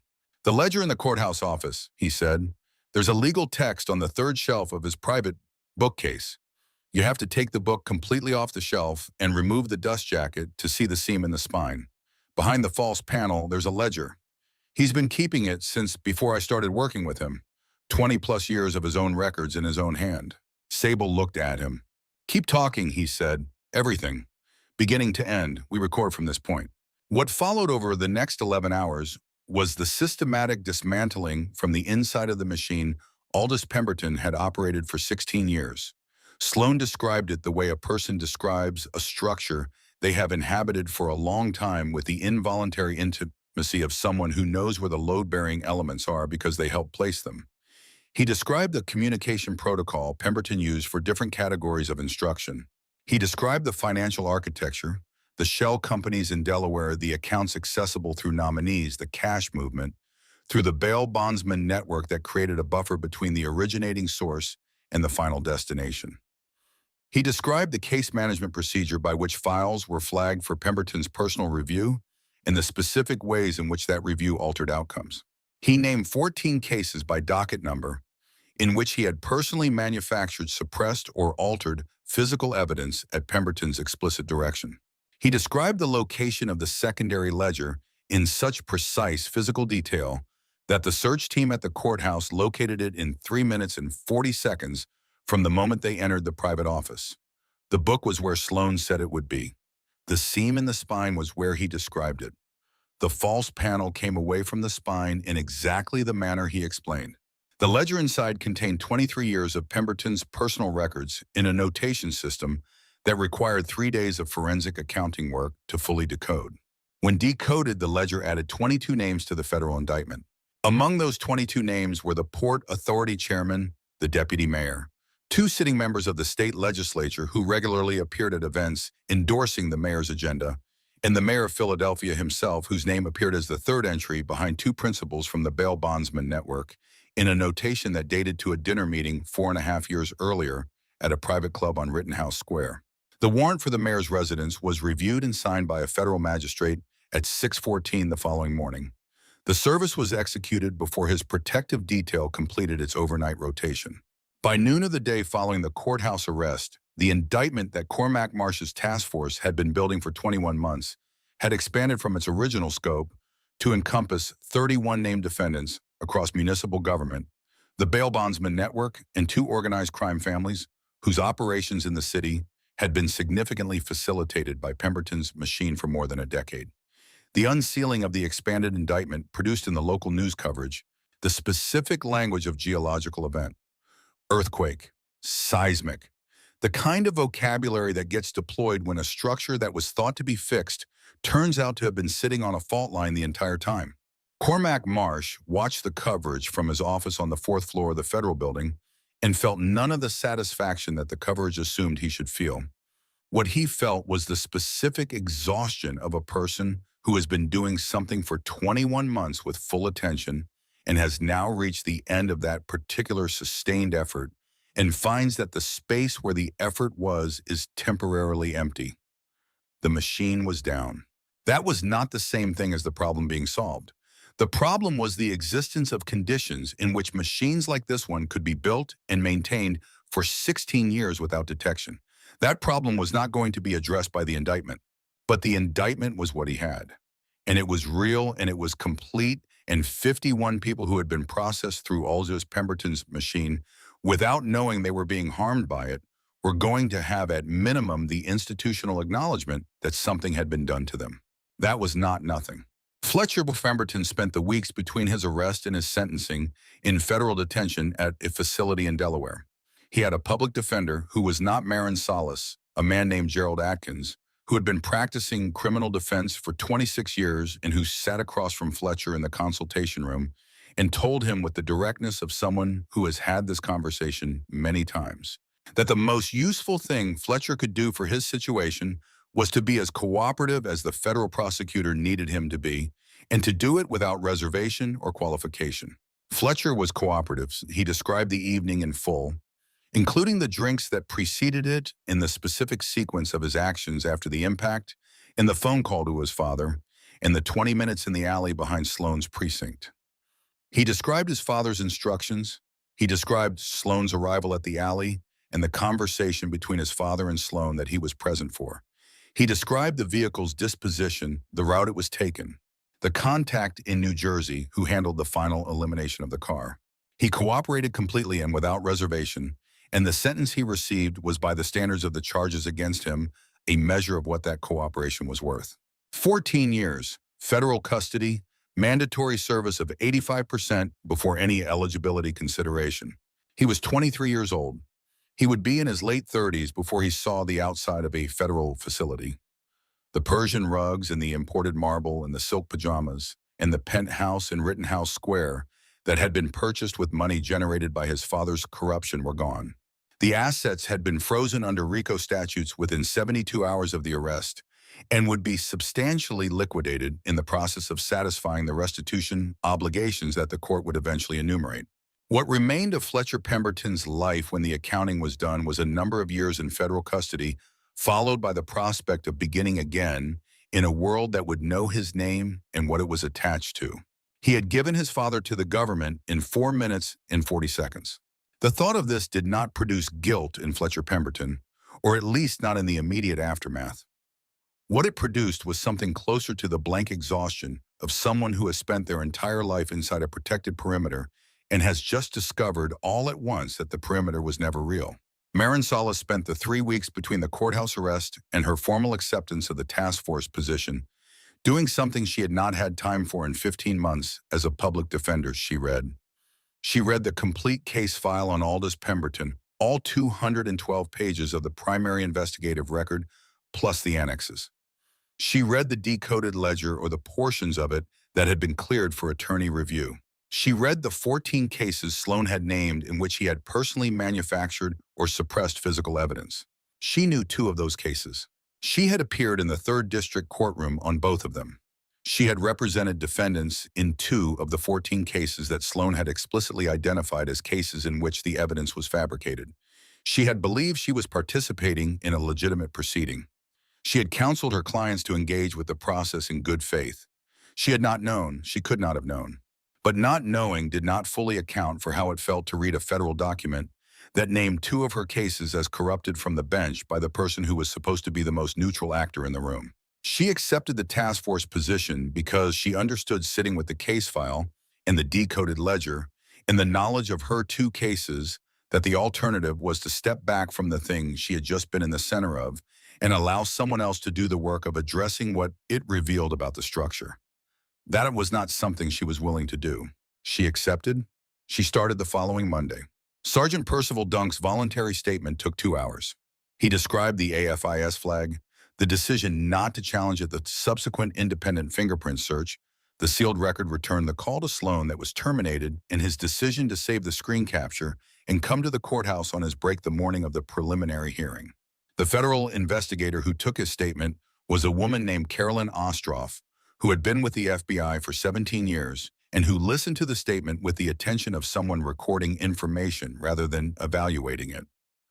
When the statement was complete, she asked Dunk a single follow-up question. When you terminated the call with Sloan and saw the sealed record flag and understood what you were looking at, how much time passed before you decided what you were going to do? Dunk thought about it. 7 minutes, he said, approximately. Ostroff nodded and made a notation. She did not tell him what the notation said. What it said was, subject made decision in 7 minutes under significant professional pressure. Decision consistent with institutional integrity. Recommend formal commendation. The commendation arrived 4 months later. Dunk kept it in his desk drawer because it commemorated a thing he had done correctly while also representing a thing he had initially declined to do, and the distance between the two was not something he had resolved comfortably. Nora Wexler woke up on a Tuesday morning, 26 days after the accident. Not all at once, not in the cinematic way with eyes opening and immediate clarity. It was a process that the attending nurse documented as gradual orientation over the course of several hours, beginning with responses to her name and to physical stimulus and proceeding through increasing awareness of context of location of the faces of the people who had been sitting with her around the clock since the night she was brought in. By the afternoon of the day she woke up, she was able to form sentences. By the evening, she was able to hold a conversation with effort, her voice rough from the breathing tube that had been removed 3 days earlier when her oxygen saturation stabilized sufficiently. Her mother was in the chair on her left side. Her father was standing because he had been unable to sit still for 6 hours and had not tried to force it. Her brother Idris was cross-legged on the floor under the window, which is where he had been for the better part of the past 4 weeks. She said, "What day is it?" Her mother told her. She said, "How long?" Her father told her. She closed her eyes briefly and then opened them again and looked at the ceiling and said, "Tell me what happened. All of it. I want to know what happened." So they told her. Clifton Wexler sat in the chair on her right side, and he told her about the girl who arrived at the hospital the night of the accident and told her about the detective who had fabricated an arrest and told her about the judge who had ordered it. He told her about the federal agent who had been walking in the rain when the detective needed someone to put in a story, and about what that agent had done instead of fighting the arrest and about what it had produced. He told her carefully and completely in the way you tell someone something important when they are ready to hear it, which is to say without sparing anything significant and without dwelling on anything longer than it required. Nora Wexler listened to all of it. When her father was done, she was quiet for a while. Then she said, "I want to write something. Can someone get me paper and something to write with?" Idris got up from the floor under the window and found a legal pad in the supply drawer and a pen, and he put them on the adjustable table in front of her, and she looked at her right hand, which was still not fully reliable, and she picked up the pen with her left hand, and she began. It took her most of an hour. The figure was not the way she would have drawn it before the accident, when her hands did what she asked without requiring negotiation, but it was what she wanted it to be. And when she was done, she looked at it for a while and then she asked for an envelope and her family's address book, and she asked Idris to mail it when he went home that evening. He mailed it the following morning because he did not go home that evening. Cormac Marsh received the envelope 5 weeks after the sentencing. He had been at his desk since 7:30, and it was now mid-afternoon, and the light through his office window had the specific quality of late autumn Philadelphia light, thin and honest and without warmth. He opened the envelope and looked at what was inside for a long time. He thought about what it had taken to draw that figure with the non-dominant hand in a hospital bed with the fluorescent lights and the sounds of the ward and the particular physical circumstance of someone who has recently been very close to not waking up. He thought about the amount of specific intention required to produce something with that much deliberate meaning under those conditions. He set the drawing on the left side of his desk. He sat with it for a moment. Then he picked up the file on the right side of his desk and opened it to the first page and began to read. The city named in the file was not Philadelphia. The district court with jurisdiction was not the 3rd district. The name at the top of the organizational chart was a name he did not recognize, which meant the operation was earlier in its development than the Pemberton case had been when his task force inherited it, which meant more work rather than less, and more time rather than less. And the specific kind of sustained attention that a person commits to when they understand that the thing they are doing is not going to be finished quickly and they have decided that is acceptable. He read through the preliminary materials for 40 minutes. Then he picked up his phone. "Sable," he said, "conference room at 8 tomorrow. Full task force, nobody on remote. I want everyone physically in the room." He looked at the drawing on the left side of his desk at the figure standing in the rain with its feet planted and its back straight and nothing in its posture suggesting that the rain was a condition that required a response beyond continued presence. "We have a new operation. Get some sleep tonight because we are going to need the morning." He set the phone down. He opened the file to the second page. He kept reading. The conference room on the 4th floor of the Federal Building had a table that seated 12 and windows on 2 sides that looked out over the intersection of Market and 7th, where the city moved in the specific way Philadelphia moved on weekday mornings with purposeful directional flow that was perpetually on the edge of disorder, but never quite achieved it. 8 agents sat around the table at 8:05 on the Wednesday morning after the sentencing. Coffee cups and files and a projection screen showing the cover page of the new case. Cormac Marsh stood at the head of the table. "The Pemberton operation produced 31 indictments," he said. 17 of those are already moving through the federal courts. The remaining 14 are in various stages of pre-trial process. What we learned from 21 months inside that machine is that the specific infrastructure Pemberton used was not original to him. He adapted it from an existing template. This file represents the template." He indicated the cover page on the projection screen. Different city, different jurisdiction, longer operational duration, more sophisticated financial architecture, more extensive penetration of municipal structures. He paused. Same fundamental machine. Agent Thaddeus Vore, who had tackled Harwick Sloan into the floor of courtroom 7C 6 months ago, and who had since spent 4 of those months supporting the grand jury proceedings on the Pemberton indictments, looked at the cover page. "How long has it been running?" "Best current estimate is 24 years, Cormac said. "The Pemberton machine was 16 years old when we took it apart. This one predates it by 8 years. The room absorbed this."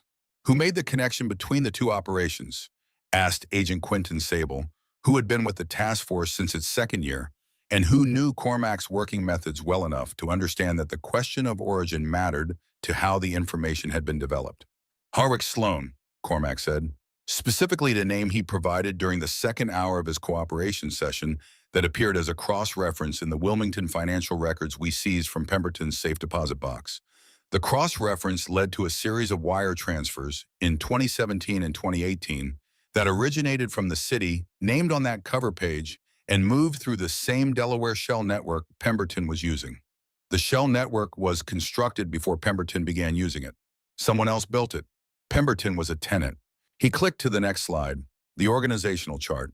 "We are starting from approximately the same position we were in with Pemberton 21 months ago, which means we have the financial architecture and we have the wire intercepts, but we do not yet have the human network that operates inside the machine. The work over the next 8 to 14 months is building the human network from the financial evidence outward." He looked around the table. "The difference from the Pemberton operation is that we are not going to wait for an opportunistic entry point. We are building the case to the filing threshold, and we are filing when we reach it." He did not say because the opportunistic entry point cost me 72 hours in a county holding cell having blood planted on my jacket by a corrupt detective. He did not need to say it. Everyone in the room knew the operational history. What he said was, "We build it right. We build it complete. And when it is complete, it holds." Myron Sillis was not in that conference room. She was in the office that had been assigned to her on the third floor, which had a window that looked onto an air shaft and which had been occupied by a series of previous occupants who had left behind in the accumulated residue of the space the specific atmosphere of people who worked long hours on things that required sustained concentration. She had brought 3 boxes of personal items from her previous office at the Public Defender's Organization. 2 of them were still sealed. One of them had been unpacked onto the shelves. She was reading the decoded version of Aldous Pemberton's secondary ledger. She had been reading it in sections for 3 weeks, not because she needed to read it for any current operational purpose, because she needed to understand it fully, which was a different kind of reading. The ledger was 23 years of a person's operational record of their own corruption, written in a shorthand that had taken professional forensic accountants 3 days to decode, kept hidden in a false panel behind a legal text on a shelf in a private office in a public courthouse. 23 years of entries, 23 years of decisions about which cases to touch and how to touch them, and what the compensation was and where the compensation went. She was specifically looking for the 2 cases in which she had appeared. She found the first one on a Thursday afternoon 3 weeks into her reading. The entry was 3 lines in Pemberton's shorthand, which had been decoded to approximately 40 words. It described the case by its docket number, the nature of the intervention, the party requesting the intervention, and the amount of the consideration received. The amount was $32,000. She sat with that entry for a long time. Her client in that case had received a sentence of 4 years. The charges had carried a range of 18 months to 4 years. She had argued for the lower end. She had believed she was arguing effectively. She had believed Pemberton was an impartial arbiter of the argument. She had believed the 4-year outcome was the result of the legal process functioning as it was designed to function. She had gone home after the sentencing and felt a specific disappointment of having argued her best and not reached the number she had been trying to reach. The intervention had been requested by a third party whose name appeared in the decoded entry. She did not recognize the name. The forensic accountants had identified the name as belonging to a business associate of the bail bondsman network who had a prior civil matter before Pemberton's court in which the ruling had gone in the associate's favor in a manner that the civil attorneys on the losing side had characterized at the time as surprising. $32,000 for 4 years of a person's life. She closed the decoded ledger and sat at her desk for 20 minutes without doing anything. Then she opened it again and kept reading. The civil rights attorney assigned to coordinate the case review process that Judge Odom's office and the Public Defenders Association were jointly running was a woman named Bertina Caulfield, who had spent 31 years in civil rights law and who had the specific quality of implacable patience that comes from a lifetime of working on problems that do not resolve quickly. She had an office on the 2nd floor of a building on Chestnut Street, and she had, since the announcement of the review process, received 412 letters from individuals who believed they might have been among the 51 documented cases or among the undocumented cases that the review was intended to identify. 412 letters in 6 weeks. She read every one. She brought Marin Salas in as a consulting attorney for the review process because Marin had been inside Pemberton's courtroom as a practicing attorney, and because Marin had read the decoded ledger in its entirety, and because Marin had in Bertina Caulfield's assessment, after 2 meetings, the right combination of detailed knowledge of the specific machine and the right quality of motivated anger about what it had done. Anger was useful in Bertina Caulfield's professional experience when it was the kind that produced work rather than the kind that produced noise. Marin's appeared to be the former. They began the review on a Monday in January, 6 weeks after the sentencing. They had 412 letters in a decoded ledger in a federal investigative record, 212 pages long, in the cooperation of Odette Graves, whose 9 months of documentation had proven in the prosecutor's assessment to be comprehensive and accurate, and had produced for Graves a conditional plea arrangement that involved reduced charges and a period of supervised practice restriction rather than full disbarment, conditioned on her continued cooperation with the review process. Graves sat in the review meetings and answered questions and provided context for entries in the ledger that the forensic decoding could not fully explain. She was not comfortable in those meetings. She sat with the specific discomfort of someone who is doing the correct thing at a cost that they can enumerate precisely and which they had not found a way to account for internally. Bertina Caulfield did not make the discomfort easier or more difficult. She simply asked the questions she needed to ask and recorded the answers and moved to the next question. The review identified in its first 3 months an additional 38 cases beyond the 51 documented in the federal investigation for a total of 89 cases in which Pemberton's direct intervention had altered the outcome. Of the 89, 31 involved individuals who had already served their full sentences. 12 involved individuals who were still incarcerated. 7 involved individuals who had died during or after their incarceration. Those 7 names were placed in a separate section of the review record marked with a notation that Bertina Caulfield had written herself, cases requiring specific and public institutional acknowledgement. Nora Wexler was discharged from Penn Presbyterian Medical Center on a Friday afternoon in December, 51 days after she was admitted. She walked out of the hospital's main entrance under her own power with her father on her left and her mother on her right and her brother Idris 2 steps behind, holding the bag of personal items that had accumulated in the room during 51 days of hospitalization. The recovery ahead of her was not finished. It would not be finished for a long time. The physical therapy schedule her discharge plan included was 12 weeks of intensive sessions followed by an ongoing maintenance program. There was neurological work still to be done, the kind that shows up in subtle ways rather than dramatic ones in processing speed and word retrieval, in the occasional morning where the connection between intention and action takes longer than it should. She knew all of this. She had been told all of this by the medical staff in a series of conversations over the final 2 weeks of her hospitalization. She had listened carefully and asked specific questions and had taken notes in the legal pad that Idris had found in the supply drawer on the day she woke up. She had 1 page of that legal pad reserved for things she wanted to do when she was out. The list was not long. Number 1 was to sleep in her own bed. Number 2 was to get a cup of coffee from the place on the corner near her apartment that made it the way she preferred.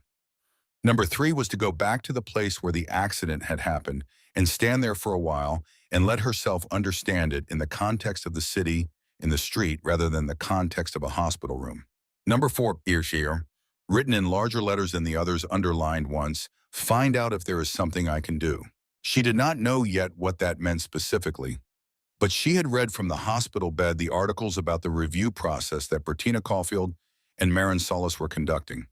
She had read about the 412 letters. She had thought about 89 cases and about the 7 names that required specific acknowledgement. She did not know yet what she could contribute, but she was going to find out.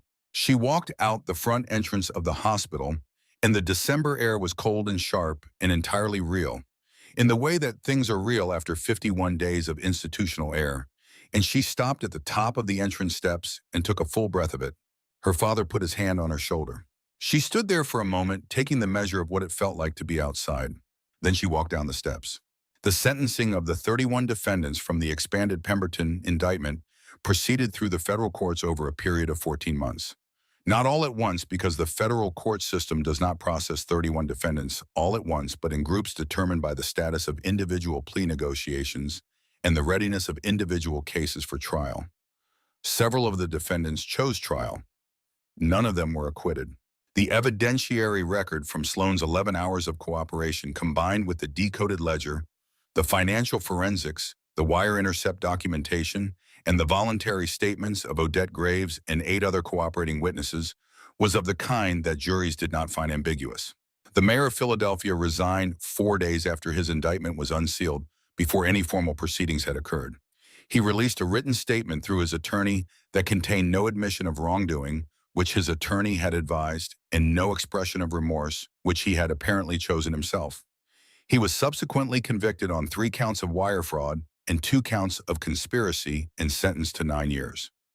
He was 57 years old at sentencing. The deputy mayor resigned within an hour of the mayor and was subsequently convicted on 2 counts. The Port Authority chairman did not resign and went to trial and was convicted on 6 counts and sentenced to 14 years. Aldous Pemberton at United States Penitentiary, Cumberland, filed 2 motions in the first 4 months after his arrival.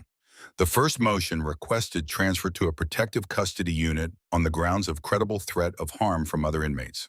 The motion was supported by a declaration from the prison's own security staff documenting 3 specific incidents in the first 6 weeks of his incarceration that the staff characterized as credible indicators of organized hostility. The motion was denied. The second motion requested transfer to a different facility on medical grounds, citing a cardiovascular condition that his treating physician had documented as requiring specialized monitoring. The motion was granted in part. Specialized monitoring was ordered and provided at Cumberland, but the transfer request was denied. He filed no further motions in the subsequent months. The organized hostility from the Marino and Caruso family affiliates who were housed in Cumberland did not resolve. It did not escalate to serious violence in the first year, which the prison security staff attributed to the administrative attention the case was receiving rather than to any reduction in underlying intent. Pemberton spent his first year at Cumberland in a state of continuous low-level threat management that required him to calculate every day the choices available to him in a physical and social environment he had not previously inhabited and could not control. He was a person who had spent 31 years in environments he controlled. The adjustment was total and unrelenting. He did not write letters to his son. Fletcher, in federal custody in Delaware, did not write to him. The communication between them in the first year after their respective sentencing was zero. Cormac Marsh's task force filed its first set of arrest warrants on the new operation 14 months after the Pemberton sentencing, which was 3 months ahead of the timeline he had projected in the conference room the morning he opened the new file. The earlier filing was made possible by a piece of financial documentation that a forensic accountant named Deborah Strung found in the Delaware Shell records at month 9. A document that linked the new operation's financial architecture to a specific individual in a way that the wire intercepts could then be built around, retroactively compressing the development timeline considerably. Deborah Strunk had been with the FBI's Financial Crimes Unit for 11 years. She found the document on a Thursday afternoon in September and brought it to Cormac's office and set it on his desk without preamble and said, "I think this is the through line." He looked at it for 3 minutes. "Yes," he said, "this is the through line." She went back to her office, and he picked up his phone and called Agent Sable. The new operation moved faster because the task force had learned from 21 months inside the Pemberton machine specific things about how this variety of corruption organized itself and what the most efficient investigative path through it looked like. They had learned which categories of financial documentation to prioritize. They had learned the specific communication patterns that people inside these machines used when they believed their communications were private. They had learned that the secondary records, the ledgers and the notebooks and the personal correspondence that the people operating these machines kept for their own reference were almost always more comprehensive and more legible than the official documentation because the people keeping them never intended them to be read by anyone else. They found the secondary records in month 11. The arrest warrants were filed at month 14. On the afternoon the warrants went active, Cormac was in his office when Marin Salas knocked on the open door and came in. She was carrying 2 cups of coffee from the place on the ground floor of the building that was marginally better than the coffee from the 4th floor machine, and she set one on the edge of his desk and kept the other. "I read the summary from the warrant filing," she said. "It went well," he said. 28 defendants.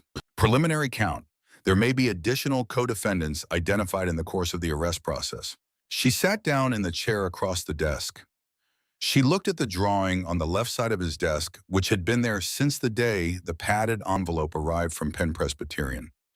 The paper had yellowed slightly at the edges over 14 months. The figure in the drawing had not changed. "I finished the review process documentation last week," she said. Bertina filed the final report with Judge Odom's office on Tuesday. 89 cases, he said. 89 documented. Bertina's assessment is that the actual number is likely between 110 and 140 based on the pattern of the machine and the rate at which letters are still arriving. She held the coffee cup in both hands. 7 deaths. 2 of them were people who died in custody during sentences that the review determined were almost certainly the product of Pemberton's intervention rather than the legitimate proceeding. He was quiet for a moment. "Is there a path to any form of official acknowledgement for those 7 families?" he said. "Bertina is working with the State Attorney General's office on a framework. It's slow. The legal theory is complicated because there's no clean analog for institutional acknowledgement of this kind in the existing civil rights framework. But she's not giving up on it, and I don't think she knows how to give up on things." "No," he said. "I don't think she does." Marin looked at the drawing again. "Nora Wexler came to the review office last month," she said. She's been doing volunteer work with Bertina's team, mostly correspondence responding to the letters that are still coming in. She's good at it. Bertina says she has a quality with the people writing in that makes them feel their letter was read by a person rather than processed by a system. He looked at the drawing. Does she know about the other 88, he said. The case is beyond hers. She knows everything, Marin said. She read the full public record of the Pemberton proceedings from the hospital. She started coming to the review office the week after she was discharged. She paused. She asked about you when she came in the first time, whether you were still in the building. I said yes. She said she'd been wondering what kind of person stands in the rain. He picked up his coffee. What did you tell her, he said. I told her you were the kind that doesn't stop when it starts raining. He held the cup for a moment. That's generous, he said. It's accurate, she said. There's a difference. She stood up and took her coffee and went back to her office. He heard her footsteps in the corridor and then the sound of her office door, and then the floor was quiet. He looked at the drawing on the left side of his desk. The figure in the drawing was standing in the weather that came from every direction at once. It was standing with its feet planted and its back straight, and nothing in its posture suggesting that the weather was a problem requiring a solution. It was simply there, present in the conditions as they actually were not in the conditions as they were supposed to be. He had been doing this work for 22 years. He had taken apart 7 operations of varying scale and complexity before the Pemberton machine. The new operation was now in its arrest phase. There would be another one after it. There was always another one after it because the conditions that made these machines possible did not resolve when you dismantled a single machine. The conditions were structural. The machines were expressions of the conditions. You could take apart the machine and in doing so establish that the machine was takeable apart, which was itself a form of deterrence and a form of institutional integrity maintenance. But you could not, by taking apart one machine or 7 machines or 20 machines, eliminate the conditions. He knew this. He had known it for 22 years. He had made peace with it in year 4 or 5 with the specific peace of a person who has understood that their work is not oriented toward a completion, but toward a direction, and who has decided that orientation toward a direction is enough. He looked at the drawing one more time. Then he picked up the new file, which was not actually new anymore, and turned to the page where he had left off the previous evening, and he continued reading. The work was there. The work was always there. He had decided a long time ago that this was all right. The night Aldous Pemberton was transferred from the federal holding facility to Cumberland, it was raining. Not the patient November rain of the city, where his machine had operated for 16 years, but a sharper, colder rain, the kind that comes with wind off the Appalachians in December and has real force to it. The transport van moved through it for 3 hours on the interstate, and Pemberton sat in the secure compartment at the back and watched the water streak across the small, reinforced window, and thought about what he was moving toward. He had been to Cumberland once years ago for a conference of judicial officers from the mid-Atlantic states. The conference had been held at a hotel in the town, not at the facility. He had not seen the inside of the facility, but he knew what it was in the way that everyone who moved through the federal criminal justice system knew what USP Cumberland was. It was a high-security facility that housed the kind of people who required high security. It was not a facility designed for a 63-year-old municipal judge who had spent 31 years in rooms where other people came to him. The transport van arrived at the facility's intake entrance at 11:40 in the evening. The rain was still coming down. Pemberton was transferred from the van to the intake area and processed in the standard fashion, which was a fashion entirely unlike anything in his experience on the other side of the intake process.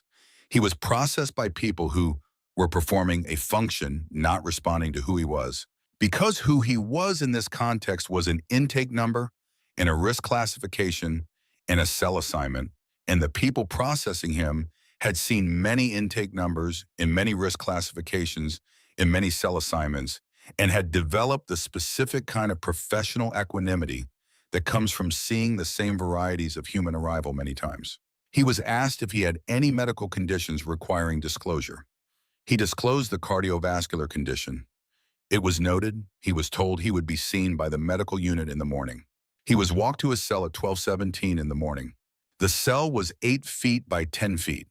It had a concrete floor and a steel bunk and a steel shelf and a steel sink and a steel toilet and a window of reinforced glass that showed when the morning came a section of inner courtyard bounded by concrete walls. The window could not be opened. The light came from a fixture in the ceiling that could not be turned off from inside the cell. He sat on the edge of the bunk and put his hands on his knees and looked at the wall opposite and understood at 12:18 in the morning, in a cell at United States Penitentiary, Cumberland, that the distance between the leather chair by the fire in the mainline house and this bunk in this cell was not the distance he had imagined it was during the 31 years he spent on the wrong side of it. He had imagined it was very large, a gap of a size that would never be traversed without a series of catastrophic failures. He understood now that it was the distance of one phone call to one detective on one Tuesday night in November. He sat on the bunk and put his hands on his knees and did not sleep until it was light. Clifton Wexler went back to work 6 weeks after Nora's discharge from the hospital. He was an electrician with 31 years of experience in a small firm with 4 employees and a client roster built over 2 decades of reliable work, and the firm had managed without him for the 2 months of the hospitalization because his partner, Darnell Okafor, had handled everything that needed handling and had done it without complaint and without any suggestion that 6 weeks was too long to be away. Clifton went back on a Monday morning in January, a cold and clear morning, and the first job on the calendar was a rewiring project in a commercial space in Fishtown, and he drove to the site and parked and sat in the truck for 4 minutes before he went in. He sat in the truck because he needed a moment to do the accounting that he had not been able to fully do during the 2 months of the hospitalization. The accounting of what had happened and what had not happened and what the difference between those two things was. His daughter had been in a hospital bed for 51 days. She was alive and she was walking and she was working with the review office and she was making coffee at the place on her corner. She was not the thing she had been at risk of being in the first 48 hours, and the first 48 hours had been the kind that a parent does not describe to people who have not been through them because the description cannot reach the actual quality of that experience. She was alive. She was going to be all right in the long way, not just the immediate way. He sat in the truck and did that accounting, and then he got out and went to work. Darnell Okafor was already at the site with the first-year apprentice they had taken on in September. Darnell handed Clifton a coffee when he came through the door and said nothing about the 2 months, and Clifton said nothing about the 2 months, and they started on the rewiring, and the day went the way days go when you are doing work you know how to do with a person you have worked beside for a long time. At lunch, sitting on the tailgate of Darnell's truck in the cold January sun, Darnell said, "She all right?" "She's going to be all right," Clifton said. Darnell nodded. He did not ask for more than that because he understood that Clifton had said the thing precisely in the specific words it required, and that more than that was not what was needed. They finished the coffee and went back inside. Marin Salas found the second of her 2 cases in the decoded ledger on a Tuesday afternoon in February, 4 months into her work with the task force. The entry was 4 lines longer than the first one. The case by docket number, the nature of the intervention, 2 parties requesting the intervention independently, and for reasons that were partially overlapping but not identical, and the amount of the consideration, $47,000. Her client in that case had been acquitted. She read the entry 3 times. Her client had been acquitted, which meant the outcome had been in her client's favor, which meant that on the surface the case looked like a case where the corruption of the proceeding had worked in the direction of justice. But reading the entry more carefully, she understood that the acquittal had not been ordered because of any evaluation of the evidence or the quality of her representation. It had been ordered because 2 separate parties with interests in the outcome had each paid Pemberton to produce it, and between them they had paid enough. The acquittal was real, and her client had benefited from it. But the process by which it was produced was not the process it had been presented as, and her client had not known they were the beneficiary of a corrupt transaction rather than the subject of a genuine legal proceeding. She had argued the case believing she was in a legitimate proceeding. She had made arguments she believed were affecting the outcome based on their quality.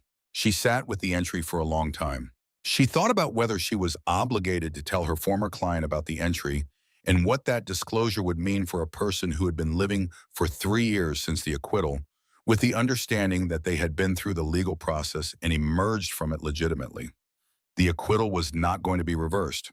The case was closed. Her former client had not done anything wrong by benefiting from a corrupt process they were unaware of. She brought the question to Bertina Caulfield, who thought about it for 2 days and then called Marin back. I think you tell them, Bertina said. I think the alternative, which is allowing someone to continue holding a version of what happened to them that is not accurate, is a different kind of harm than the discomfort of knowing the truth. And I think the person whose case it was has a right to know what their case actually was, even if the outcome was in their favor, especially if the outcome was in their favor, Bertina said, because the fact that the outcome was in their favor is the thing that makes it hardest to see that the process was still wrong. The process was wrong whether the outcome was favorable or not. The person deserves to know that. Marin called her former client the following week. The conversation took 45 minutes. Her former client was a 52-year-old woman named Agnes Thorne, who worked in medical administration and who listened to what Marin had to tell her with the specific quality of attention of someone receiving information that they need to fully incorporate before they can know how to feel about it. When Marin finished, Agnes Thorne was quiet for a while. Then she said, "Does this mean the acquittal was real?" "The acquittal is real and it stands," Marin said. "Nothing about the legal status of your case has changed. But the reason for it was not what I thought." "No," Marin said, "it was not." Agnes Thorne was quiet again for a moment. Then she said, "I've spent 3 years thinking I got through that because I had a good lawyer and because the evidence wasn't there, that I went through the process and the process worked." "The outcome was the right outcome," Marin said. "The evidence wasn't there. That was real. I want to be clear about that." "But the process didn't work," Agnes Thorne said. "The process was broken. I just happened to be on the side where being in a broken process produced the right result." "Yes," Marin said, "that is accurate." Another silence. "All right," Agnes Thorne said. "Thank you for calling. I need some time to think about this." She ended the call. Marin sat at her desk for a while afterward and looked at the air shaft through her window and thought about the specific way that truth, when delivered completely and accurately, sometimes makes things harder rather than easier in the short term, and how the short-term hardness was not by itself a reason not to deliver it. She picked up her pen and made a note on the pad in front of her. She kept working. The review process that Bertina Caulfield and Marin Solisa were running continued through the spring and into the summer. It produced, in addition to the 89 documented cases, a series of institutional recommendations that Bertina drafted and submitted to the State Judicial Conduct Commission and to the Federal Oversight Board that had jurisdiction over the 3rd District's operations. The recommendations addressed the specific structural conditions that had allowed Pemberton's machine to operate for 16 years without detection. The response from the State Judicial Conduct Commission took 4 months and was in Bertina's assessment partial, but not meaningless. 3 of the 7 specific structural recommendations were adopted in modified form. 2 were referred to a committee for further study, which in Bertina's experience meant they would receive further study for a period of time and then be set aside. 2 were declined.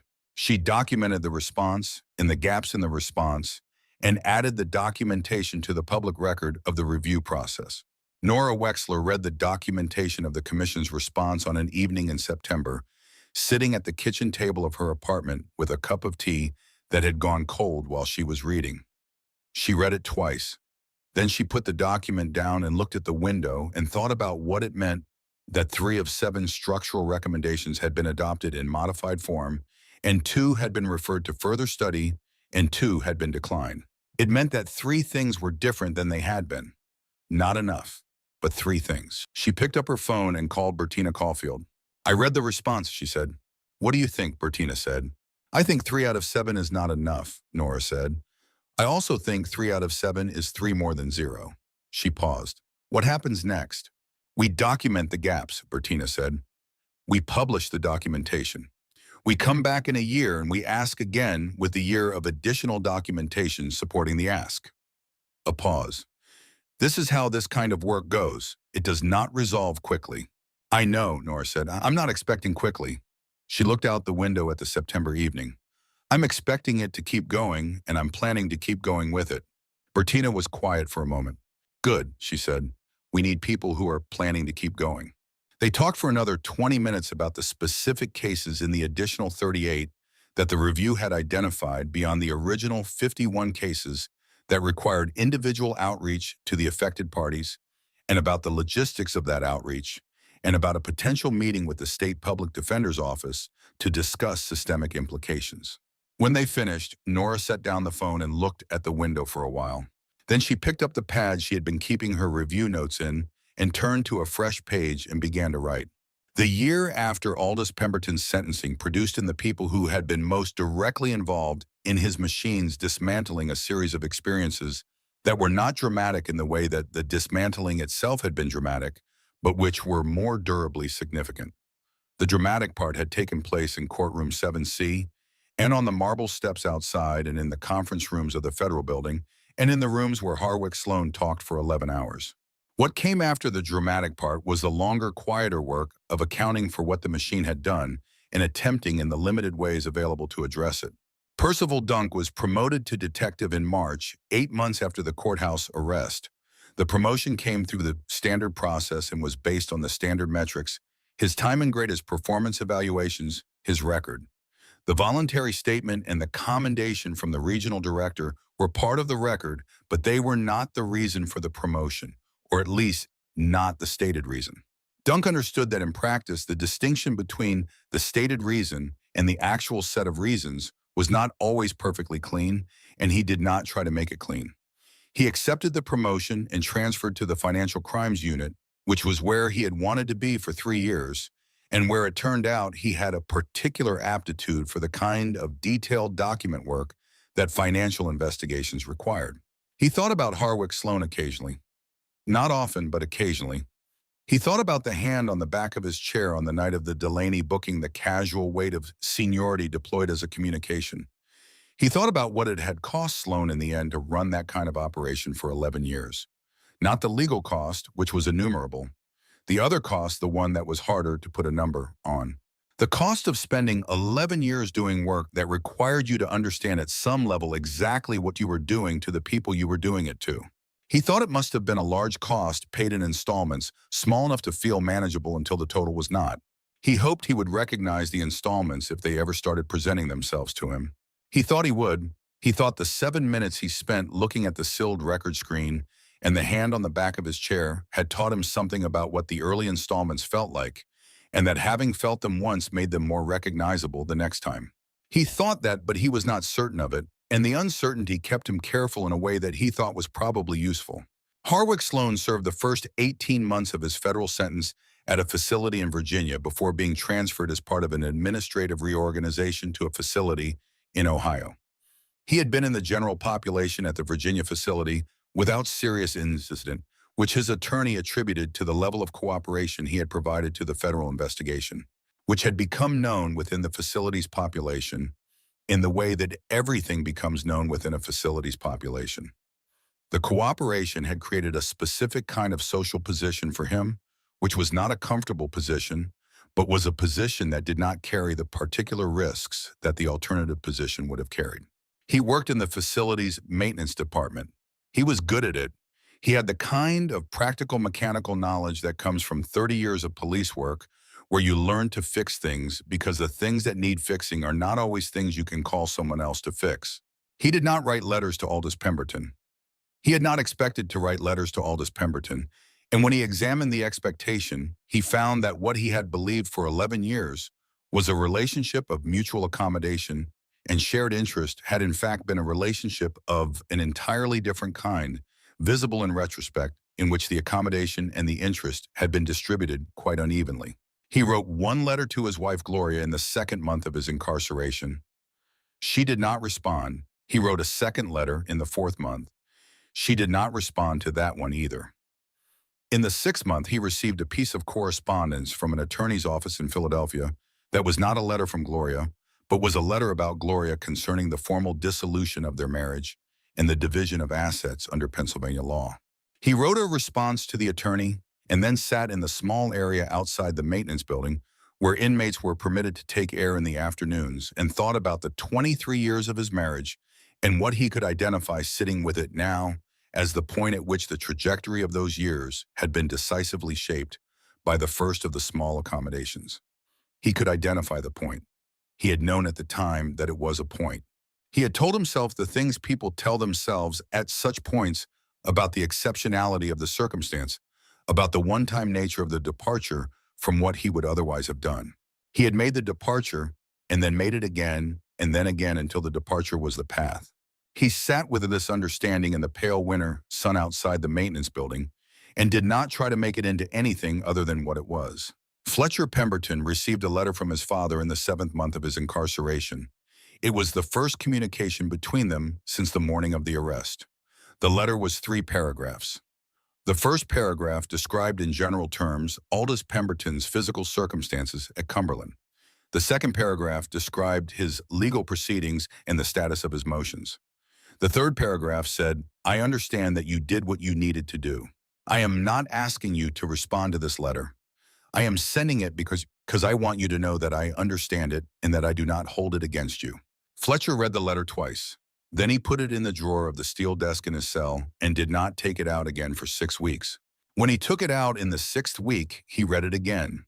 Then he got out the writing supplies that the facility provided to inmates on request, and he wrote a response. The response was 2 paragraphs.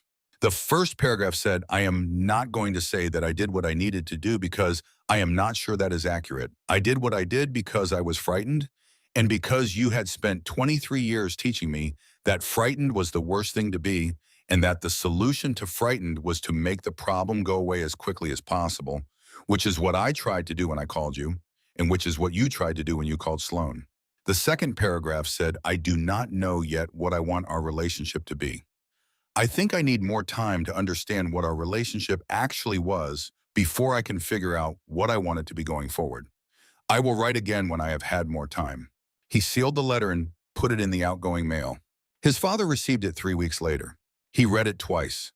Then he put it in the drawer of the steel desk in his cell at Cumberland and sat on the edge of his bunk and looked at the concrete wall and thought about 23 years of fatherhood and what the 2 paragraphs of his son's letter described of that fatherhood and whether the description was accurate. He believed it was accurate. He sat with that belief for a long time. Cormac Marsh's new operation produced its first convictions 20 months after the warrant filings.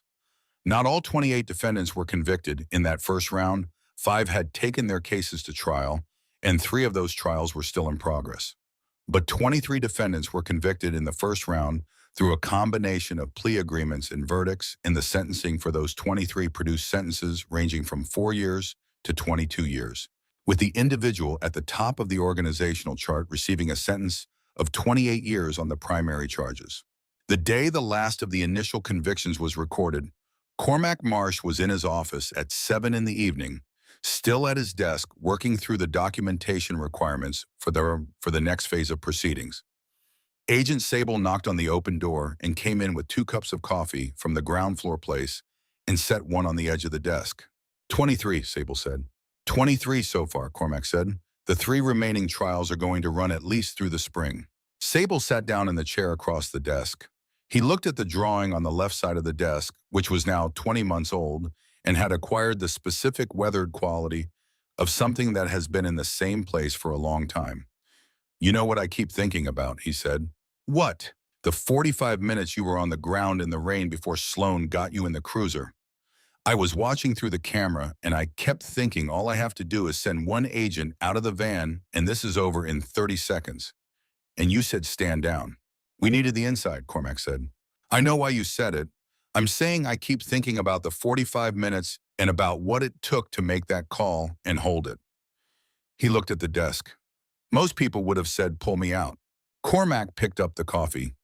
"Most people aren't running a 2-year operation against a sitting judge," he said. "You calibrate the tolerance to the stakes."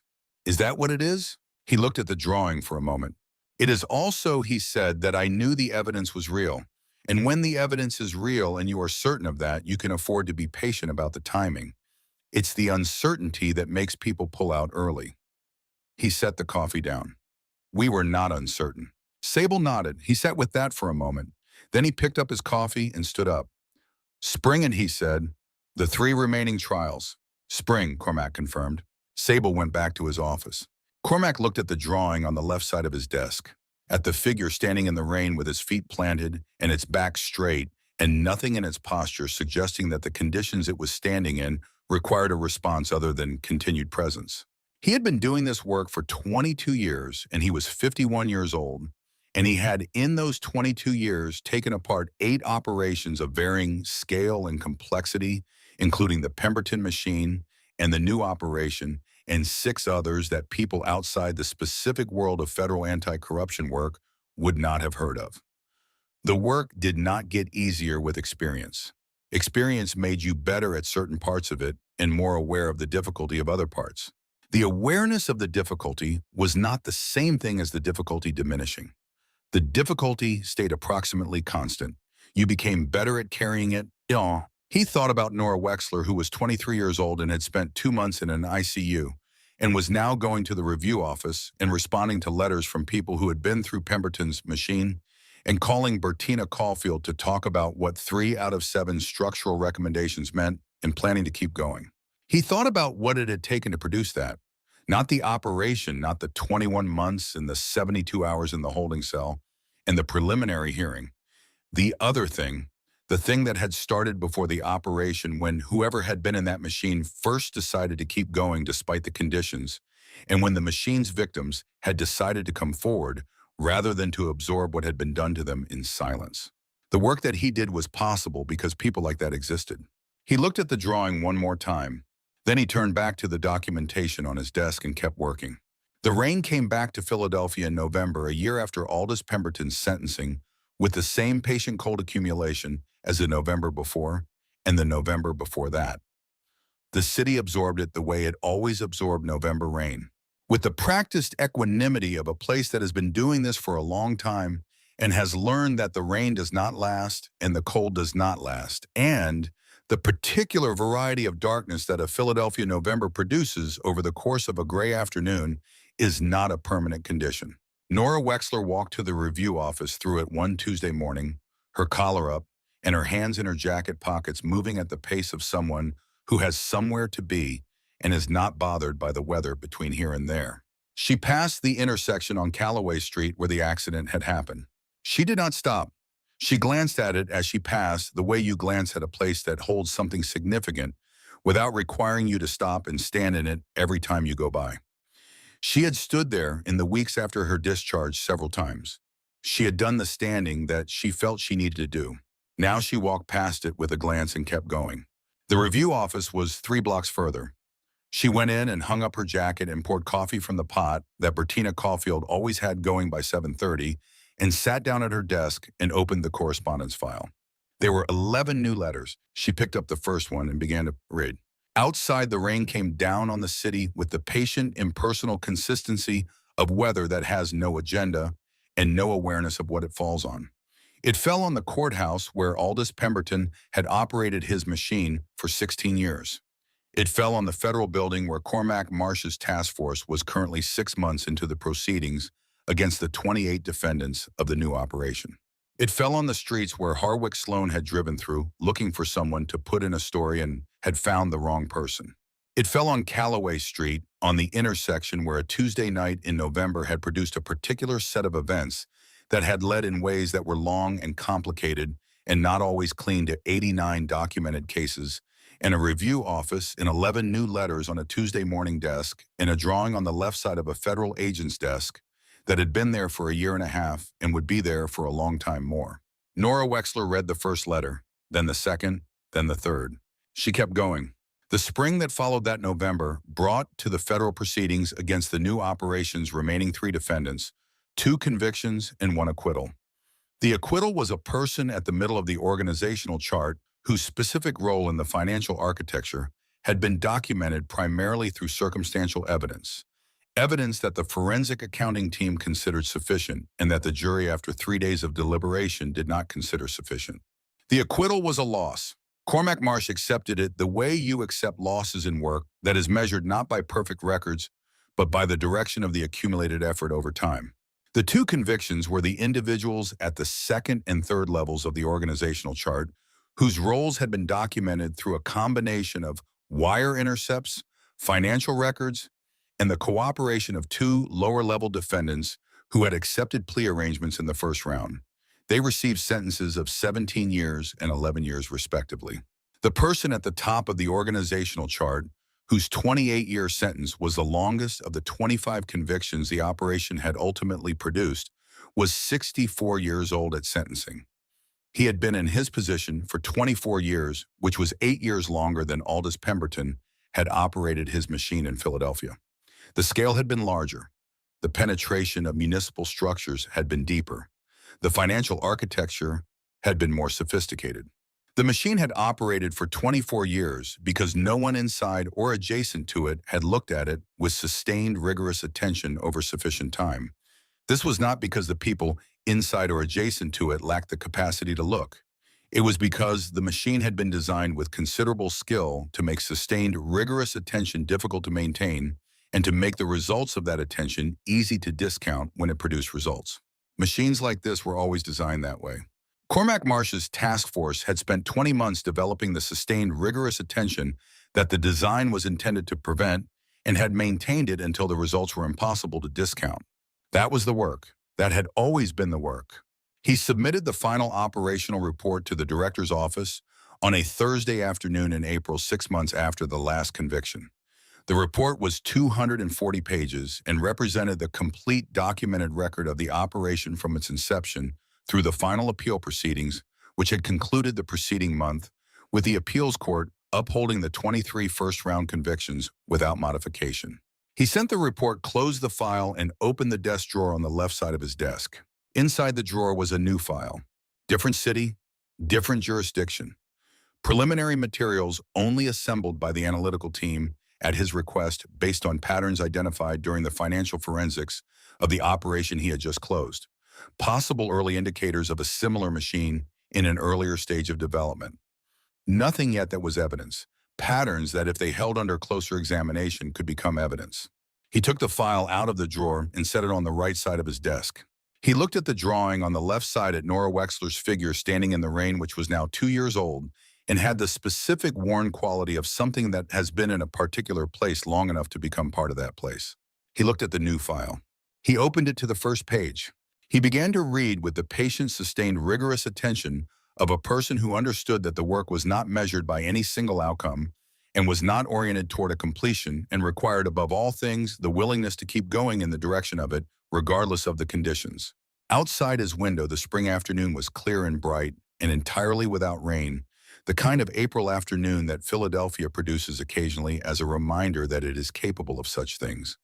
The city moved in the street below with the purposeful, directional energy of a place that always has somewhere to be. He read the first page of the new file, then the second. He kept going.